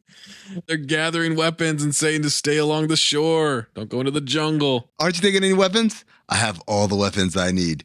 Ha! Piss on that! I'm taking a machete. Jenny thanks him for being brave. Then she kisses Lars. Putman's glaring the entire time. Then she gives a handshake to Putman and they walk off. They set out like it's an episode of Lost and they're heading off into the jungle really and the rest of the crew is watching them from the beach. Was Lost going back then? Would that have been a reference? Ooh, I think this was probably filmed before it came out. Yeah. Lost was 2004, but it was fall of 2004. All right. Cut to the kitchen. This scene, yo, this is my favorite kitchen scene since Wet Hot American Summer with Christopher Maloney. Similar levels of ass off in this scene. Pete is trying to help these two guys cook for the whole resort. They stonewall his ass so fucking hard. I know you guys are probably a little intimidated by cooking for the whole resort, but I think you're gonna get a big kick out of it, okay? I bet you watched you and Kelly and most of us just common sense. Like right now, I'm making my famous coconut peach paella. Can anyone guess the secret ingredient? Come on. Coconut peach paella? The secret ingredient? Coconut peach? Coconut? Yes, goddammit! Yes! Yes! Jesus! You think any money has to put up with this shit? Juan and Jenny are just watching him flip out from outside the kitchen, and Penelope sneaks up on them, dark and ominous tones. She says, "What are you doing?" And Juan just says, "Oh, just standing around looking in the window." She offers them a plate of calamari, but it's just raw octopus. It's an aphrodisiac, Juan. She shoves it in his mouth. I want to wrap my little tentacles around you. Jenny still doesn't think she's the killer. Juan says one way to find out. Cut to them in bed. Smash cut to smashing the cut. A Cinephobe staple. Sam, Dave, and Jenny are waiting in the closet. Dave says to Jenny, if she's a killer, don't kill him or make it painless. This is going to be the most graphic thing I've ever said on Cinephobe. And yet it's not offensive, but it is kind of graphic. Oh my God. Her spine freaked me the fuck out. Whose? Penelope, as she's arching over him and her spine is just coming out like a stegosaurus. It's just popping out. It's wild because dated this girl that had a spine like that. And it freaked me the fuck out every single time. Every time we were intimate, I was just like, what the fuck is happening with this spine? Is this a condition? Can I ask? Is it offensive to ask? Don't ask. Don't ask. Don't say anything. Just ignore it. Just ignore it. But then like I'm like trying to stroke her back or whatever, like, I touched it. Like, and so now I'm like kind of going to the edges and the sides, and she's like, oh, that's ticklish. She's like, oh, sorry. And then I'm trying to like move towards the center of her back, but not touch her spine. It was traumatizing. Spine, like I see it in my dreams now, like, or in my nightmares. Hello, darkness, my old friend. I've come to talk with you again. Jenny is holding a tiny ukulele as a weapon. Dave is talking a lot, so Sam puts a binky in his mouth. And he shuts the fuck up immediately. It works perfectly. He starts sucking on it. When he's talking about Juan, he's like, I really like Juan. I remember the first time I met him, I was like, who the fuck is this guy? That's what Sam just puts in his mouth. Penelope's on top. She cracks her neck. She cracks her fingers. Juan is worried. She says she hasn't been entirely honest with him. You mean you don't really go to the Oral Roberts? She flips off the bed after some gratuitous tits, then flips onto him. She wanted to leave her pass behind him when she got there. What the fuck are you, a praying mantis woman? Hey! He starts snapping at the closet as she pulls out a photo of herself with a medal in front of an American flag. This is the fakest ass picture. Yo, there's so much shit where it's clear they're just like, fuck it. She just wanted to party like everybody else. This is my photographic exposition I brought with me here, just in case anybody wanted to know who I was while I try to leave my life behind me. Her coach Orgrov would kill her if he found out, would hunt her down like a deranged lunatic, and he cuts her off and says, wait. You are a gymnast? A gymnast. He's thankful, and they start fucking, and Dave is really enjoying this as he starts grinding against Jenny in the closet. At one point, Dave grabs Juan's toe and wants to tag in again. He's always trying to tag in. Jenny and Sam lead him back into the closet. He's sucking the fuck out of that pacifier. They fuck forever, and they're just waiting in the closet. They're finally done. She says, be right back, goes to the bathroom. Juan opens the closet. He's still not sure. May need a few more hours to pump her for more information. Ass off for Dave wiping his brow with clothes in the closet. You asshole. Now you're just trying to get laid. How would you like to be stuffed in this closet while I go out there and have sex? It's a great idea. Cut to Lars and Putman on the beach, sitting around a fire. Putman wants to know his intentions with Jenny. You know, Put, during the Sung Dynasty, there was a great mystic, Master Su Song Po, and he once said something very wise. If you love something, set it free. If it comes back to you... Fuck off. It's a bloody Hallmark card. Putman says he has ammunition of his own for her, tosses a plastic bag out. What kind of man would I be if I sat idly by while you stole her from me? Do not underestimate me, Lars. Then he puts the bag on his own hair to keep it from getting sand in it. I know things you don't. Putman has a newspaper clipping of Dave's parents trampled to death at a Coconut Pete concert still. We cut to Sam going through Lars' stuff. A blade appears, and it's Dave. Shiny! He's just impressed that it's shiny. Lars has all these old cassette tapes, 20 CB, of Pete's concerts. They open up a closet, and there's a shrine to Pete with Lars' face cut out and pasted over every person's head. Including women. Man, woman, didn't matter. There's a big cutout. There's a bunch of crude manual photoshopping on 4x6s. All of them. Now we're back to the beach. Putman wakes up and the fire is out and Lars is gone and the killer's there on the beach. Putman runs off into the jungle. He runs into some cobwebs and finally gets tackled. Once he removes the hood, he sees it's Dave. Then we hear a blade. Dave is stabbed. The killer stands over both of them, takes the mask off, and it's Putman. Film noir! You! That's right, my love. Now take that stupid bag off your head and give us a kiss. I mean, isn't this just like when Luke goes into the cave with Yoda? The cave! He breaks open Darth Vader's helmet, reveals himself. Remember the cave! That was Yoda's awful advice, trying to convince Luke to not go do the right thing and save his friends. Fucking asshole. And Zach, you know about this because you're a big Star Wars fan. Well, I produce Rule of Two. Andor? Podcast? What the fuck's it called? Andor? Anson? What the fuck's it called? Badu. Andor. You had it right the first time, and then you said like 6 things Right. that were How wrong. the fuck am I supposed to know? Then he said Andal, and I said, Andal is so hot right now. Yeah, I produce that. I produce Basketball Illuminati. I'm just busy, guys. I'm really busy. Lars is shaking him awake, but it looks like he's jerking off in his dream. Putman runs off into the jungle. Coconut Pete, knee deep in the ocean, pouring tequila on his floating hat. He salutes it and says farewell. Lars brought a boat back as guests are playing a game.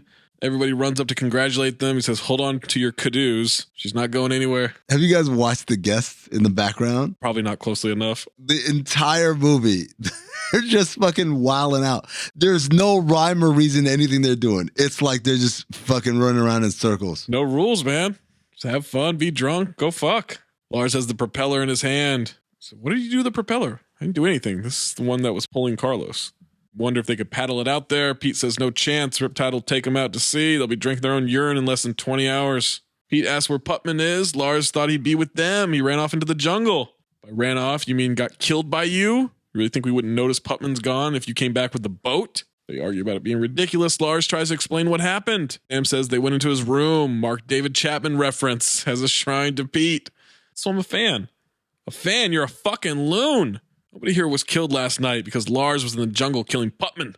Lars says he couldn't hurt anybody and doesn't believe in violence, touches other people to make them feel better. Sam starts explaining he has an obligation to get to the bottom of this, and Juan tells him he's the fun police. Come on, take it easy. Quit your bickering. Now, we just get through one more night. The boat will be here tomorrow. We'll be all right. So, come on, everybody. Let's just have a drink and mellow out. I don't want to mellow out, Pete. I want to know what Lars's deal is, huh? You come here and everyone starts getting Hey, killed. I don't have to tell you shit, fun pig. You want to fun arrest me? You get a fun fucking warrant. Until then, stay out of my fun fucking face! They lock Lars in a room called the drunk tank. They padlock him in. He says, you familiar with the expression sitting duck? Juan just says no, and they close the door on him. Jenny thinks it's fucked up. We cut to nighttime. 4 people at the pool. Jenny wants to hang around for a while. They say they will. She dives into the pool. She's underneath the water. Naked guy runs by, says free drinks to whoever catches him, and everybody runs out of the pool. By the time she emerges, she's alone. Everyone left in a hurry. Then something dives into the water. She can't see who. She tries to swim away, and it's Dirk, aka Sam Levine. Your prayers have been answered. He acts like something brushed against his leg in the water. He says, seriously, there's something down here. Oh, wait, it's just my gigantic cock. Ass off. Behind him is a killer with a plugged-in TV. Poncho Machete holding the TV up like say anything. AM Pump is playing on the TV. She says, get out of the pool. He throws it in. Dirk is fried. The power goes out. The killer's coming for her. She runs off. She runs into Putman, who's still alive. You put your arms around me, Jenny. Can only assume this means every other man on the island is dead. He seems delighted that Sam Levine is dead. She says, you're scaring me. I just want to know if smoke came out of his ears. Is that so wrong? Sam shows up, wants to know where Putman has been. Jenny says Dirk just got killed, so Lars can't be the killer, and they rush over to the drunk tank to unlock it. Jenny goes, Lars, we're here. Oh, do give it a rest, Jen. Noir, he's not there anymore. Only a small window is open. He couldn't have. He's far too large. They're going to look for Pete in his cabana. They need the key to the generator box. Door handle starts moving. They creep over to it. Juan jumps out, wants to know if somebody's going to get the door. They open the door. It's just Dave with headphones on. Vibing. Just dancing. Big ass headphones. Dancing like what, Zach? Dancing like what? Bingo. He says, hey, I think there's a problem with the lights. Coconut Pete's hallway is lined with gold records. Got 5 of them. Sam wants to know what's going on with Jenny and Lars. She fucked Rolo and Carlos and they're dead. Give me a break. I screwed Juan and Pete and those guys aren't dead. Bloody hell, Jen. Am I the only one? Juan tells Sam to drop the bullshit cop routine, but Sam flips it on him. Pulls out an exposition letter from the Encarnacion prison facility. Fuck! Why are you doing this, man? I want to know what he did. He's fully rehabilitated according to the letter. Bizarre and horrible behavior. He says, I did nothing, Yenny. Costa Rican prison. That's some hardcore anal action, man. What a place to go to. Dave's the best.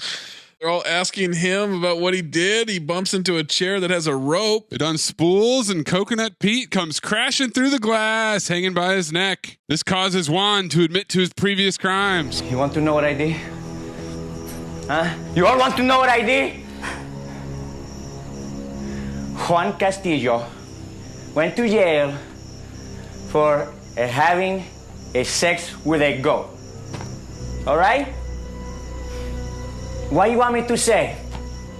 We lived on a farm, and I got lonely. We were just a couple of stupid kids.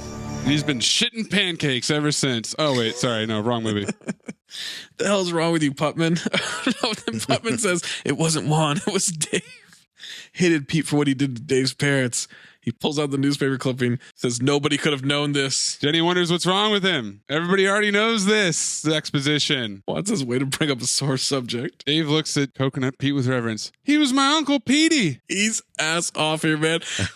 How many of you knew he was afraid of dogs or his favorite spice was rosemary? How many of you knew that he was uncircumcised? Smelled of oranges. Yeah, well, that's all well and good, David, but I'll bet hind to horses that you inherit the island. Island's already his. Pete signed it over to him last week. He was going back on the road where he belongs, forming a super group. Yeah. Billy Squire and Eddie Money. Don Henley was going to play drums. Fuck, that would have been tight. Fuck. That second fuck. Dave is popping pills. He swallows the entire bottle of pills as he says they were going to sell the island to the Navy for test bombing. Dave said he could handle the responsibility. Lars walks in the room and sees Pete. He starts sobbing and drops to his knees, and Sam does a slow clap. Bravo, Lars. Very convincing. Lars goes after Sam here, and as everybody breaks it up, Putman is just going, hold it, hold it. Sam wants to lock him up again. They start squabbling. Jenny says they're all going to stay together in one room, make it through the night to the boat tomorrow. Then we're walking through the jungle in slow motion with torches, and this plan instantly falls apart. Yeah. Sam hates Lars. Putman is grossed out by Juan. What kind of man has sex with a goat? Yeah, I used a condom. You said it was against your religion. You know, I need to find Penelope. Sam threatens Lars if he comes near his cabana and says, let's get out of here, Dave. And Dave says, I don't think so. And he runs into the jungle laughing like an idiot. I'm still not sure what happened with all the dodgy business back in the jungle, but I'm plagued by the dreams. I believe I'm safer on my own. Lars and Jenny are left without a torch. Now, when they all run away, I said, shit went dark like a Game of Thrones episode directed by Miguel Sapochnik, who is the guy who's the fucking asshole. I'm so glad this has worked its way in here because I've been wanting to do this rant and I have nowhere to do it. Worked its way in here? Yeah. You just fucking wrecking balled it in here. I don't know what you're talking about. Well, because like as soon as all the torches go away, it's very dark. It is. Jenny and Lars are standing there and talking to each other. You're right. And so it reminded me of the latest episode of Game of Thrones as of the recording of this podcast. A week and a half ago's episode. Where it was like the funeral of what's her name, and it was just insanely dark all the time. And people were like, we doing this again? Because remember, we did this in the original Game of Thrones show, season 7 or whatever, turns out it's the same asshole who directed it, both of those episodes, and he's sticking to his guns like we're just broke boys who don't have TVs that are like nuanced enough to show the different shades of the dark. Here's a thought. How about you don't make it so fucking dark? How about someone has a torch?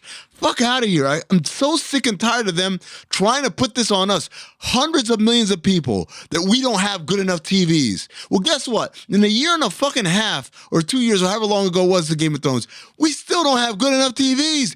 We still can't see shit. You didn't learn shit from last time? Fuck you, Game of Thrones. Fuck you, Miguel Sapochnik. I really didn't think it was that bad. It was fine for me, too. I just turned the lights off. Yeah. Watched it at night. Looked great. Yeah, I was watching it at night as well. I really enjoyed the day for night filmmaking, actually. I do agree with the Game of Thrones episodes that he did, that those were too dark, but this one I didn't find to be too dark. I thought it was fine. Well, fuck you, too. Okay. Makes sense. Dave is in his DJ hut, popping pills. He's already got the generator to himself. Lars can't find his swords. He and Jenny hear the DJing. They rush in and Naughty Cal's playing at half speed. Dave's head is spinning on the turntable. Now it's just looping. We're all gonna die. They run back to the other hut. Lock on the door is broken. She sees someone walking. Lars says under the bed. Jenny gets to the floor and she says he'll never fit. He starts chanting. His stomach shrinks and he fits under. Holy shit, is that how you fit out the window? Why don't you just do that all the time? Is that a fat joke? He finds furry handcuffs under the bed. Figure walks in, they can only see his feet, walks around, is about to leave, and then walks back to the bed again. That's when Jenny handcuffs the ankle to the bed. It's Putman who's come to steal her red panties because she looks so good in red. Oh, you actually believe I'm the killer? Oh, that's a laugh. Poncho Machete looms in the background. She doesn't have the key to the handcuffs or is able to lock the door. You manacled me to my deathbed, you Piccadilly whore. Piccadilly whore. I'm so sorry. I could never stay mad at you, Jenny. He asks for the racket and the ball.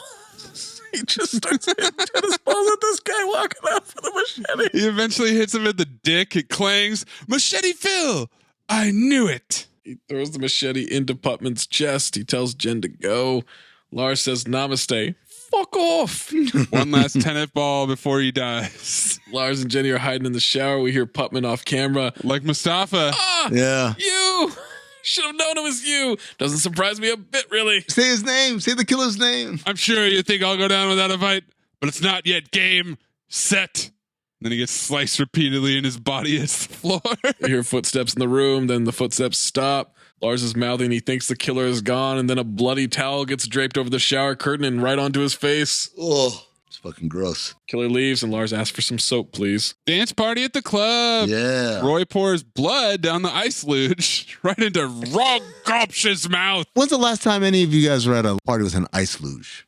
It's been a while. You know what? It was whatever that Scandinavian fest was that I talked about, I think last episode, right? Yes. Where I saw Josh Hartnett. There's an ice luge there? Yeah. That's a long time ago, though, Zach. Yeah, that was 2013-ish. What about you, Maze? Never. You've never done an ice luge? I've never done an ice luge. What? Maze, you haven't lived, man. The idea of a communal ice luge is disgusting to me. Wow. The fact that you guys have said it's been a while. Been a while. And Zach just said 2013. Yeah, no. Like, I wasn't going to ice luge parties in 2013. I keep forgetting, man. There's a generation gap here. Been a while since I ice luged. Booze right into my throat. It's been a while. All right, they turn the lights on. All the bodies are hanging in the club hut. Everybody runs out screaming. We're all gonna die. Juan walks up bloody. With a machete, he says he was looking for Penelope. Just found Putman, that's why he's so bloody. Jenny sees Sam banging on the window. Blood on his hands, screaming in the mud bath building. They go in there to search the 3 mud baths. Mud bath. Looks like diarrhea all over the room. Lars reaches into one basin, finds nothing. Then the next one, oh no! He lifts up Sam's dead, poop-covered body. Sam knows not to breathe when he's dead, Art. Just so you know. There's one last basin. Juan tosses Lars the machete. He stabs it blind. Then Sam's eyes open. He jumps up and takes the machete, laughing. Film noir! Machete. Did you know I could hold my breath for 3 minutes and 33 seconds? Nobody ever suspects the fun police. Bullshit. I always have suspected you. Bullshit, you did not. You are the bullshit! He's the guy from the campfire story. Machete Phil. The kid with no dick. No. That's just an old campfire story. What do you piss out of? Your asshole? That's just a story. I have a dick. I'm not Machete Phil. I'm Machete Sam. Sam, why are you doing this? Oh, I remember it like it was yesterday. Now we get flashback exposition. Rollo said he didn't have any grass. Followed him in the jungle. He had grass. My grass. A huge bag of it. And he was smoking it with those two little hussies, even though he said he had none. The dramatized version of him, he's throwing around everything grass and the girls are there. He's wearing a coconut bra. Smoking cigar blunts, grass skirt and straw hat. They have glitter bikinis. So then, wait, that's not it. I found out that Pete was giving the island to Dave. Oh yeah, that's it. It wasn't about the grass. Although that was incredibly uncool. It was about Pete giving the island to that little shithead. The fantasy sequence zooms out. And now Dave is wearing a robe with dollar bills on it. He's got even bigger, comically large headphones. The deed is a scroll. All night raving, pill popping little son of a bitch. What about me? I deserved it. I'm the best employee this place has ever seen. Dave was going to run into the ground. Not on my watch. This is my home. Pete thinks I'm just a clown, good for fun and games. Well, I got you guys to do your jobs, didn't I? Pretty good managerial skills, don't you think? Setting you guys up to decipher that stupid Naughty Cal song. Who's Orca? Who's the octopus? I am the walrus. I am the walrus. I am the walrus. I am the walrus. Lars reaches for his hand, disables him by touching his wrist. Makes him come. Ass off for Sam here. His face the whole time. Oh, it's so good, man. His eyes rolling back.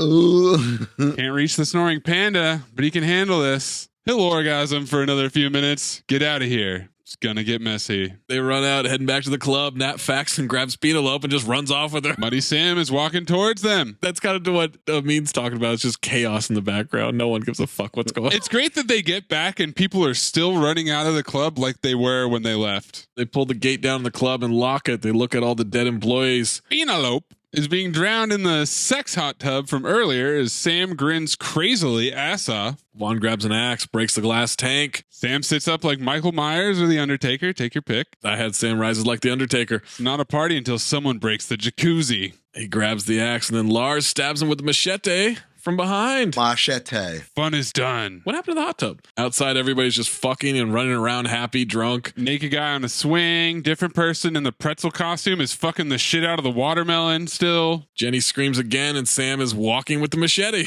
Juan says to lose him in the jungle. Cut to the sun rising over the water. Juan is leading them through the jungle. They get to a cliff. It's high tide. They're gonna jump. Tells them to keep their legs together and clench their ass cheeks, or else water will fly up your asshole and pulverize your intestine like a kappa trying to suck your soul out by your anus ball. Penelope trusts him. She dives off like it's the fucking Olympics. What the fuck is that? And he says, that's my girlfriend. Juan jumps after her. Jenny jumps. Then Lars. They see a boat sunken in the water. And then as they all rise out of the water, Jenny yells, ow, my asshole. Juan is getting the propeller off the sunken boat. They swim over to the other boat. Sam dives in near Juan. They don't see him. He emerges with the propeller, but he's bleeding. Lars jumps in to put it on the boat. Juan is cut open pretty bad. Cannot imagine a more beautiful way to go. Just remember, Penelope, I love you. Carajo de mierda. I love you. Maybe before I go, one kiss. Penelope leans towards him. No. I meant maybe you and Jenny could kiss each other. I always wanted to see that. He sinks to the bottom and Sam emerges and jumps onto the little dock raft thing that they got going. Starts beating the shit out of those women. Oh my God. Lars hits him with the propeller. Sam starts choking him with the rope. More struggling. They knock him off the boat. They take off, but he's caught up in the rope. Start dragging him. He loops the rope around the dock. So Lars turns. They make circles, which ties him to the dock. Squeezing the life out of him. He passes out. They pull up slowly to untie the lines. He goes back to life again. Grabs Lars. They're speeding away, straining against the line. It cuts him in half. His legs drop to the bottom. Sam jumps out of the water and grabs Penelope. Like a dolphin? Just the torso? Yeah. Lars grabs Sam's upper body, spins him around. He hammer throws him off the boat like Hulk through that tank. They'll probably kick me out of the pacifist club now. At least ask it nicely to leave. They start doing the heaven point to each other. They kiss and they finally drive off with Penelope driving. As they drive off, we see Sam's legs still swimming after them. Yeah, and roll credits. And then we get a blooper reel at some point. Who cares if you lose the game? You got this off your chest. I mean, it's just one night of bar trivia. One Night of Bar trivia is sacrosanct to us. Trivia is sacrosanct. Broken Lizard consider this their funniest film. I could not find a single source confirming that. Broken Lizard screened the film for Jimmy Buffett, who was so amused that he requested permission to sing some of the film's original songs on one of his live tours. Yeah, Jimmy Buffett, not offended. Wow. In the DVD commentary, they explained that the line, "How many of you knew that he was uncircumcised and smelled of oranges," was included in the script to see if anyone was really reading it before the film was greenlit. The translation of Steve Lemmy's character name, Juan Castillo, is John Castle, which was Patrick Swayze's character name in Dirty Dancing. Oh. Lemmy and Kevin Heffernan are huge Swayze fans. The outfit that Stacy wears in the first scenes mirrors the camp counselor uniforms in the original Friday the 13th. That trivia is so fucking good. Yo, that was a long time before. Yeah, they've been saying Penelope to themselves for years. For 10 years. And then they created a movie to cram that into. That's all we got, right? There's one more. As of 2021, this is Elena Lyon's only on-screen nude scene. Okay, Mr. Skin, what the fuck? I'm just imagining Paul Rudd doing the Mr. Skin smile right now. Yeah. I'd like you all to do an experiment on a plant, something that may benefit mankind. And if you devise something that groundbreaking, I guarantee you a A in this course. Oh, well, hold on, man. You following me? You can't do that, Lionel. Look, man, if you don't want me to have a foreman job, I understand, but I need my fucking job, man. Lewis Pinnock Accent Award, heavyweight bout. Oh, I got one more trivia. I'm sorry, guys. One more trivia. In the DVD commentary, it is explained that the line, "How many of you knew that he was uncircumcised and smell of oranges?" B. Martin. was a line included in the script. B. Martin. Okay. Leave all this in, though. You don't have to. Steve Martin was a prop comic. Steve Lemmy is Juan Castillo and J.H. Chandrasekhar is Putman. So Putman, little bit of an over-reliance on bloody and bullshit English phrases. Juan Castillo went in and out of the accent constantly. Constantly, yeah. So I feel like it's Jay. I would say Putman. That would be my vote. Sweep it. I'm going Putman. One scene pushed it over the edge, and that was him saying, "Ha! Piss on that. I'm going with the machete." Machete. Let's show them who the horsemen are, guys. Yeah, we got soul.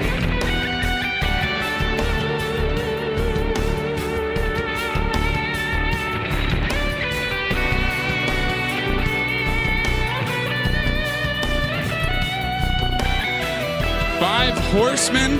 I had ominous tones, dark and ominous, jump scares, which kind of goes hand in hand, but there's a shitload of those in this movie, and film noir. There's some film noir.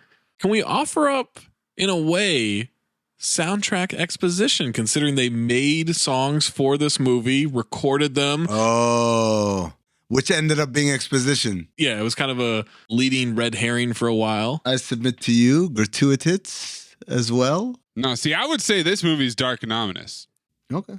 I'm not married to it. Wake up, Amin. You're living in Fuck City. You know what? If you clip in... Come on, I got Allman Brother tickets. I gotta get out of here. One more time here. I'll go with dark and ominous. I'm good with that. Breathe in through nose, out the mouth. Ass on, ass off. Teddy Rex, Moosey Teddy Rex. Teddy Rex, Moosey Teddy Rex. Ass on, fuck it, ass off. Ass on, fuck it, ass off. Michael Biehn Memorial Ass On Award. I had Julio Becor as Carlos.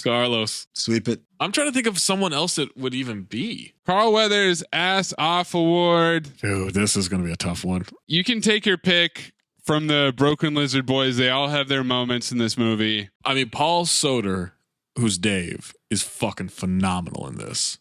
Putman is phenomenal. Love MC Gainey. Love Nat Faxon. Yep. Nat Faxon wasn't in it enough. Sam Levine. Sam Levine's fantastic in it. The monkey at the beginning. But I think I'm going Bill Paxton as Coconut Pete. I just heard Zach. I just heard what he said. I like how he accused us, me and you, mates, of doing shtick. No, he's the shticky one. Well, it's just the thing where you guys do this dumb thing of like, oh, you know, I've got to go against anything that Zach says. Well, listen to what Zach says. Just stupid. It's Bill Paxton, man. It's Bill Paxton. You know what the secret ingredient in coconut Pete's paella? Coconut Pete's. I mean, I really want to give it to Nat Faxon because I think he's fucking hilarious in this movie, but it is Bill Paxton. Also, just I do have like 5 fucking gold records. How many gold records do you have? No, I welcome criticism. I'm not sensitive. Say what you really think. You're good at keeping secrets? Absolutely. Because I've got a present for you. Secret present outside by the dumpster. Is it a baseball mitt?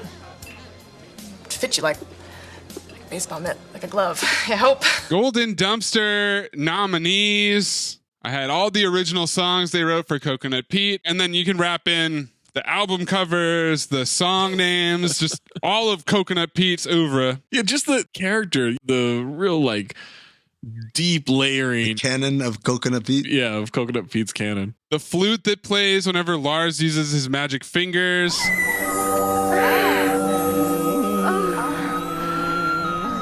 Penelope, the dickless campfire reveal, and Coconut Pete flipping out talking about paella. Let me throw in. How many of you knew he was afraid of dogs and that his favorite spice was rosemary? How many of you knew that he was uncircumcised, the smell of oranges? He was forming a supergroup. Billy Squire and Eddie Money. Don Henley was going to play drums. Fuck, that would have been tight. Fuck. I'll go with my pick here. I'm selecting. We gave him a 6-foot Swedish woman for this. I'm 6'1". Cool. And he points at him. Oh, and Manny and other dude jerking each other off.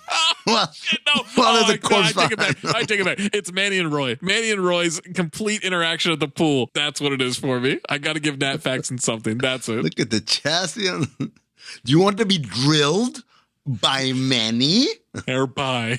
I'm going to go with when the old girl asks for Margaritaville. And he says, I think you mean Piña Coladaburg. The song I wrote 7.5 fucking years before Margaritaville was even on the map. Of course, you would know that because you weren't even born yet. My golden dumpster is the thing that I've said to myself easily 200 times today. Penelope. Yeah. Is it the name or is it the etymology behind why they did the name like that? Or is it him discovering it by grabbing her tit? All-inclusive package at Club Dread. I've never seen that name since watching this movie almost 20 years ago and not thought to myself, Penelope. I never say Penelope in my head anymore. I think Penelope every time. Penelope Cruz? Penelope Cruz. Penelope Ann Miller is fucking hilarious. As a piece of trivia. That's some dude in the theater. Penelope? What kind of name is Penelope? It's such an inexplicable read of the name that it had to be real. Absolutely. Amin, you picked it, motherfucker. Motherfucker. I like that. Yes, I did. I remember watching Club Dread. I, like Zach, had it on DVD, straight from Hollywood Video. Oh. I borrowed it, never took it back. Whoa. It's literally in a box somewhere in my condo right now. Just a box of DVDs that I never sent back, including the last movie that Michael Jackson was in, which is just a bizarre movie. Like about island castaways and shit. And he plays a character called Agent M, which is a direct ripoff of his role in Men in Black 2. But I digress. I hadn't watched this movie in a long time. I remember laughing and thinking it was the funniest thing ever and being such a huge fan of it. And then I hadn't watched it in forever. And so I'm watching this and I'm watching it on a plane and I'm sitting in the middle seat. It's just chaos around me of all first-time flyers. People want to have conversations. People were saying, this is my baby's first flight. And her baby was a dog. People who got up 1,000,000 times to go to the bathroom. And there's so many titty scenes in this movie. Or humping scenes. Or just shit that... Or you just hiding it? I'm trying to put it in my lap. I'm trying to like tilt it. I bet you are. It was just ridiculous. But I don't know if it was that or I had like a shitty morning. But the movie wasn't as funny as I remember it to be. Like, I found myself like, there are some definitely laugh out loud moments, most of them with Coconut Pete, but a lot of it I was just like, oh no, man, I don't know. I'm going to file it, but this is like the thinnest of thin lines. I know I've done this once before where I filed something and it was just like, yo, if it was 10 minutes longer, I would have phobed it. It really stretched, especially the end. The end was just so fucking long. I was like, end already, end. But file, yeah. Maze. I'd never seen this movie before. What? Film noir. I don't know why. Ominous tones. I don't think it was very accessible. I like Broken Lizard, but I wasn't fervently hunting down Broken Lizard material. I've never tried to track down Puddle Cruiser, which is their weird little obscure. If you think Super Troopers had a small budget, Puddle Cruiser had a smaller budget. Had a great time. All of the Broken Lizard gang was great. This is the right type of approach to a horror movie for me because I find them kind of inherently comedic anyways. So if we're surrounding that with jokes and comedy, I'm for it. It's an easy file. Zach? I think Amin, this is strictly that he was in a bad travel situation. He watched it on a plane and he had a bad morning. Wait, Zach, are you saying that Amin was emotionally affected by his circumstances before watching and reviewing this movie? 100%. Also, I'm sorry for being human. Oh, I'm sorry for having emotions and feelings. Maybe you guys should try that sometimes, you fucking twats. How did you make taking accountability sound so angry?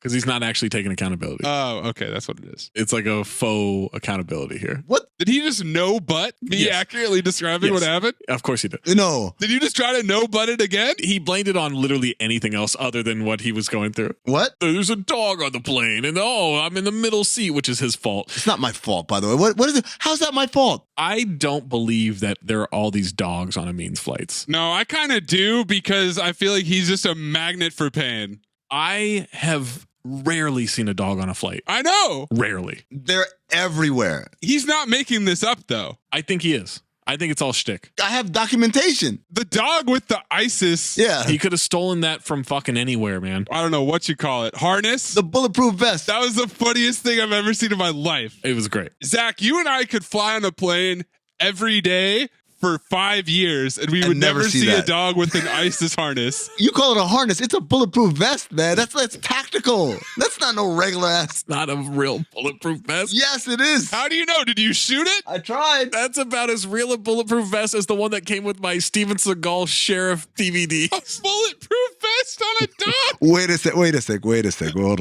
on, man. We've talked about this. No. Yes. No, we haven't. Yes, we have. For my edification. You ordered a DVD of a Steven Seagal TV show, the box set. Yeah. And they sent with it a bulletproof vest that fit the DVD box set. Yo, hold on. I thought you meant a vest like that you would wear. No, it's for the DVD. The DVD. Hold on, I gotta find this fucking thing. By the way, file. But let me just, I don't need a preamble, but I gotta find this thing now, man. Sweep it, boys. You have it with you now? No, I lost all my DVD, or I gave them away or some shit. I don't know. True Justice? Was it True Justice? Holy shit. Zach, it's called Lawman. Oh, Lawman. Yeah. Dude, that show is fucking nuts. Lawman. The old Tiger Woods video game. You do Tiger Vision to like see exactly where you need to hit the putt and then it would go in. Fighter of the crime man. This motherfucker had Tiger Vision for crime. Champion of Seagal. In a reality TV show where he's like, I think we need to go down that valley. Hold on. He's a master of karate and justice for everyone. I mean, Lawman. It's Steven Seagal did Cops. No. Everyone just stop for a second. You mean to tell me this isn't like a scripted show where he plays a cop? No. This is Steven Seagal. This is a ride along with, I want to say like Louisiana Cops or something like that. It was somewhere in the South-ish. Was he out and running, chasing down perps too? No, it's fat Steven Seagal. So he wasn't chasing down perps, but he was doing the ride along and they would go down the alley where obviously something had already happened. My mind is blown right now. Yeah, Jefferson Parish Sheriff's Office in Louisiana. But yeah, the DVD set came with a vest for the DVD. Just in case the DVD got into some shenanigans. Yeah. Jesus. The biggest regret of my life was getting rid of all those DVDs that had this in there. Next time we make love, you introduce me to Jade.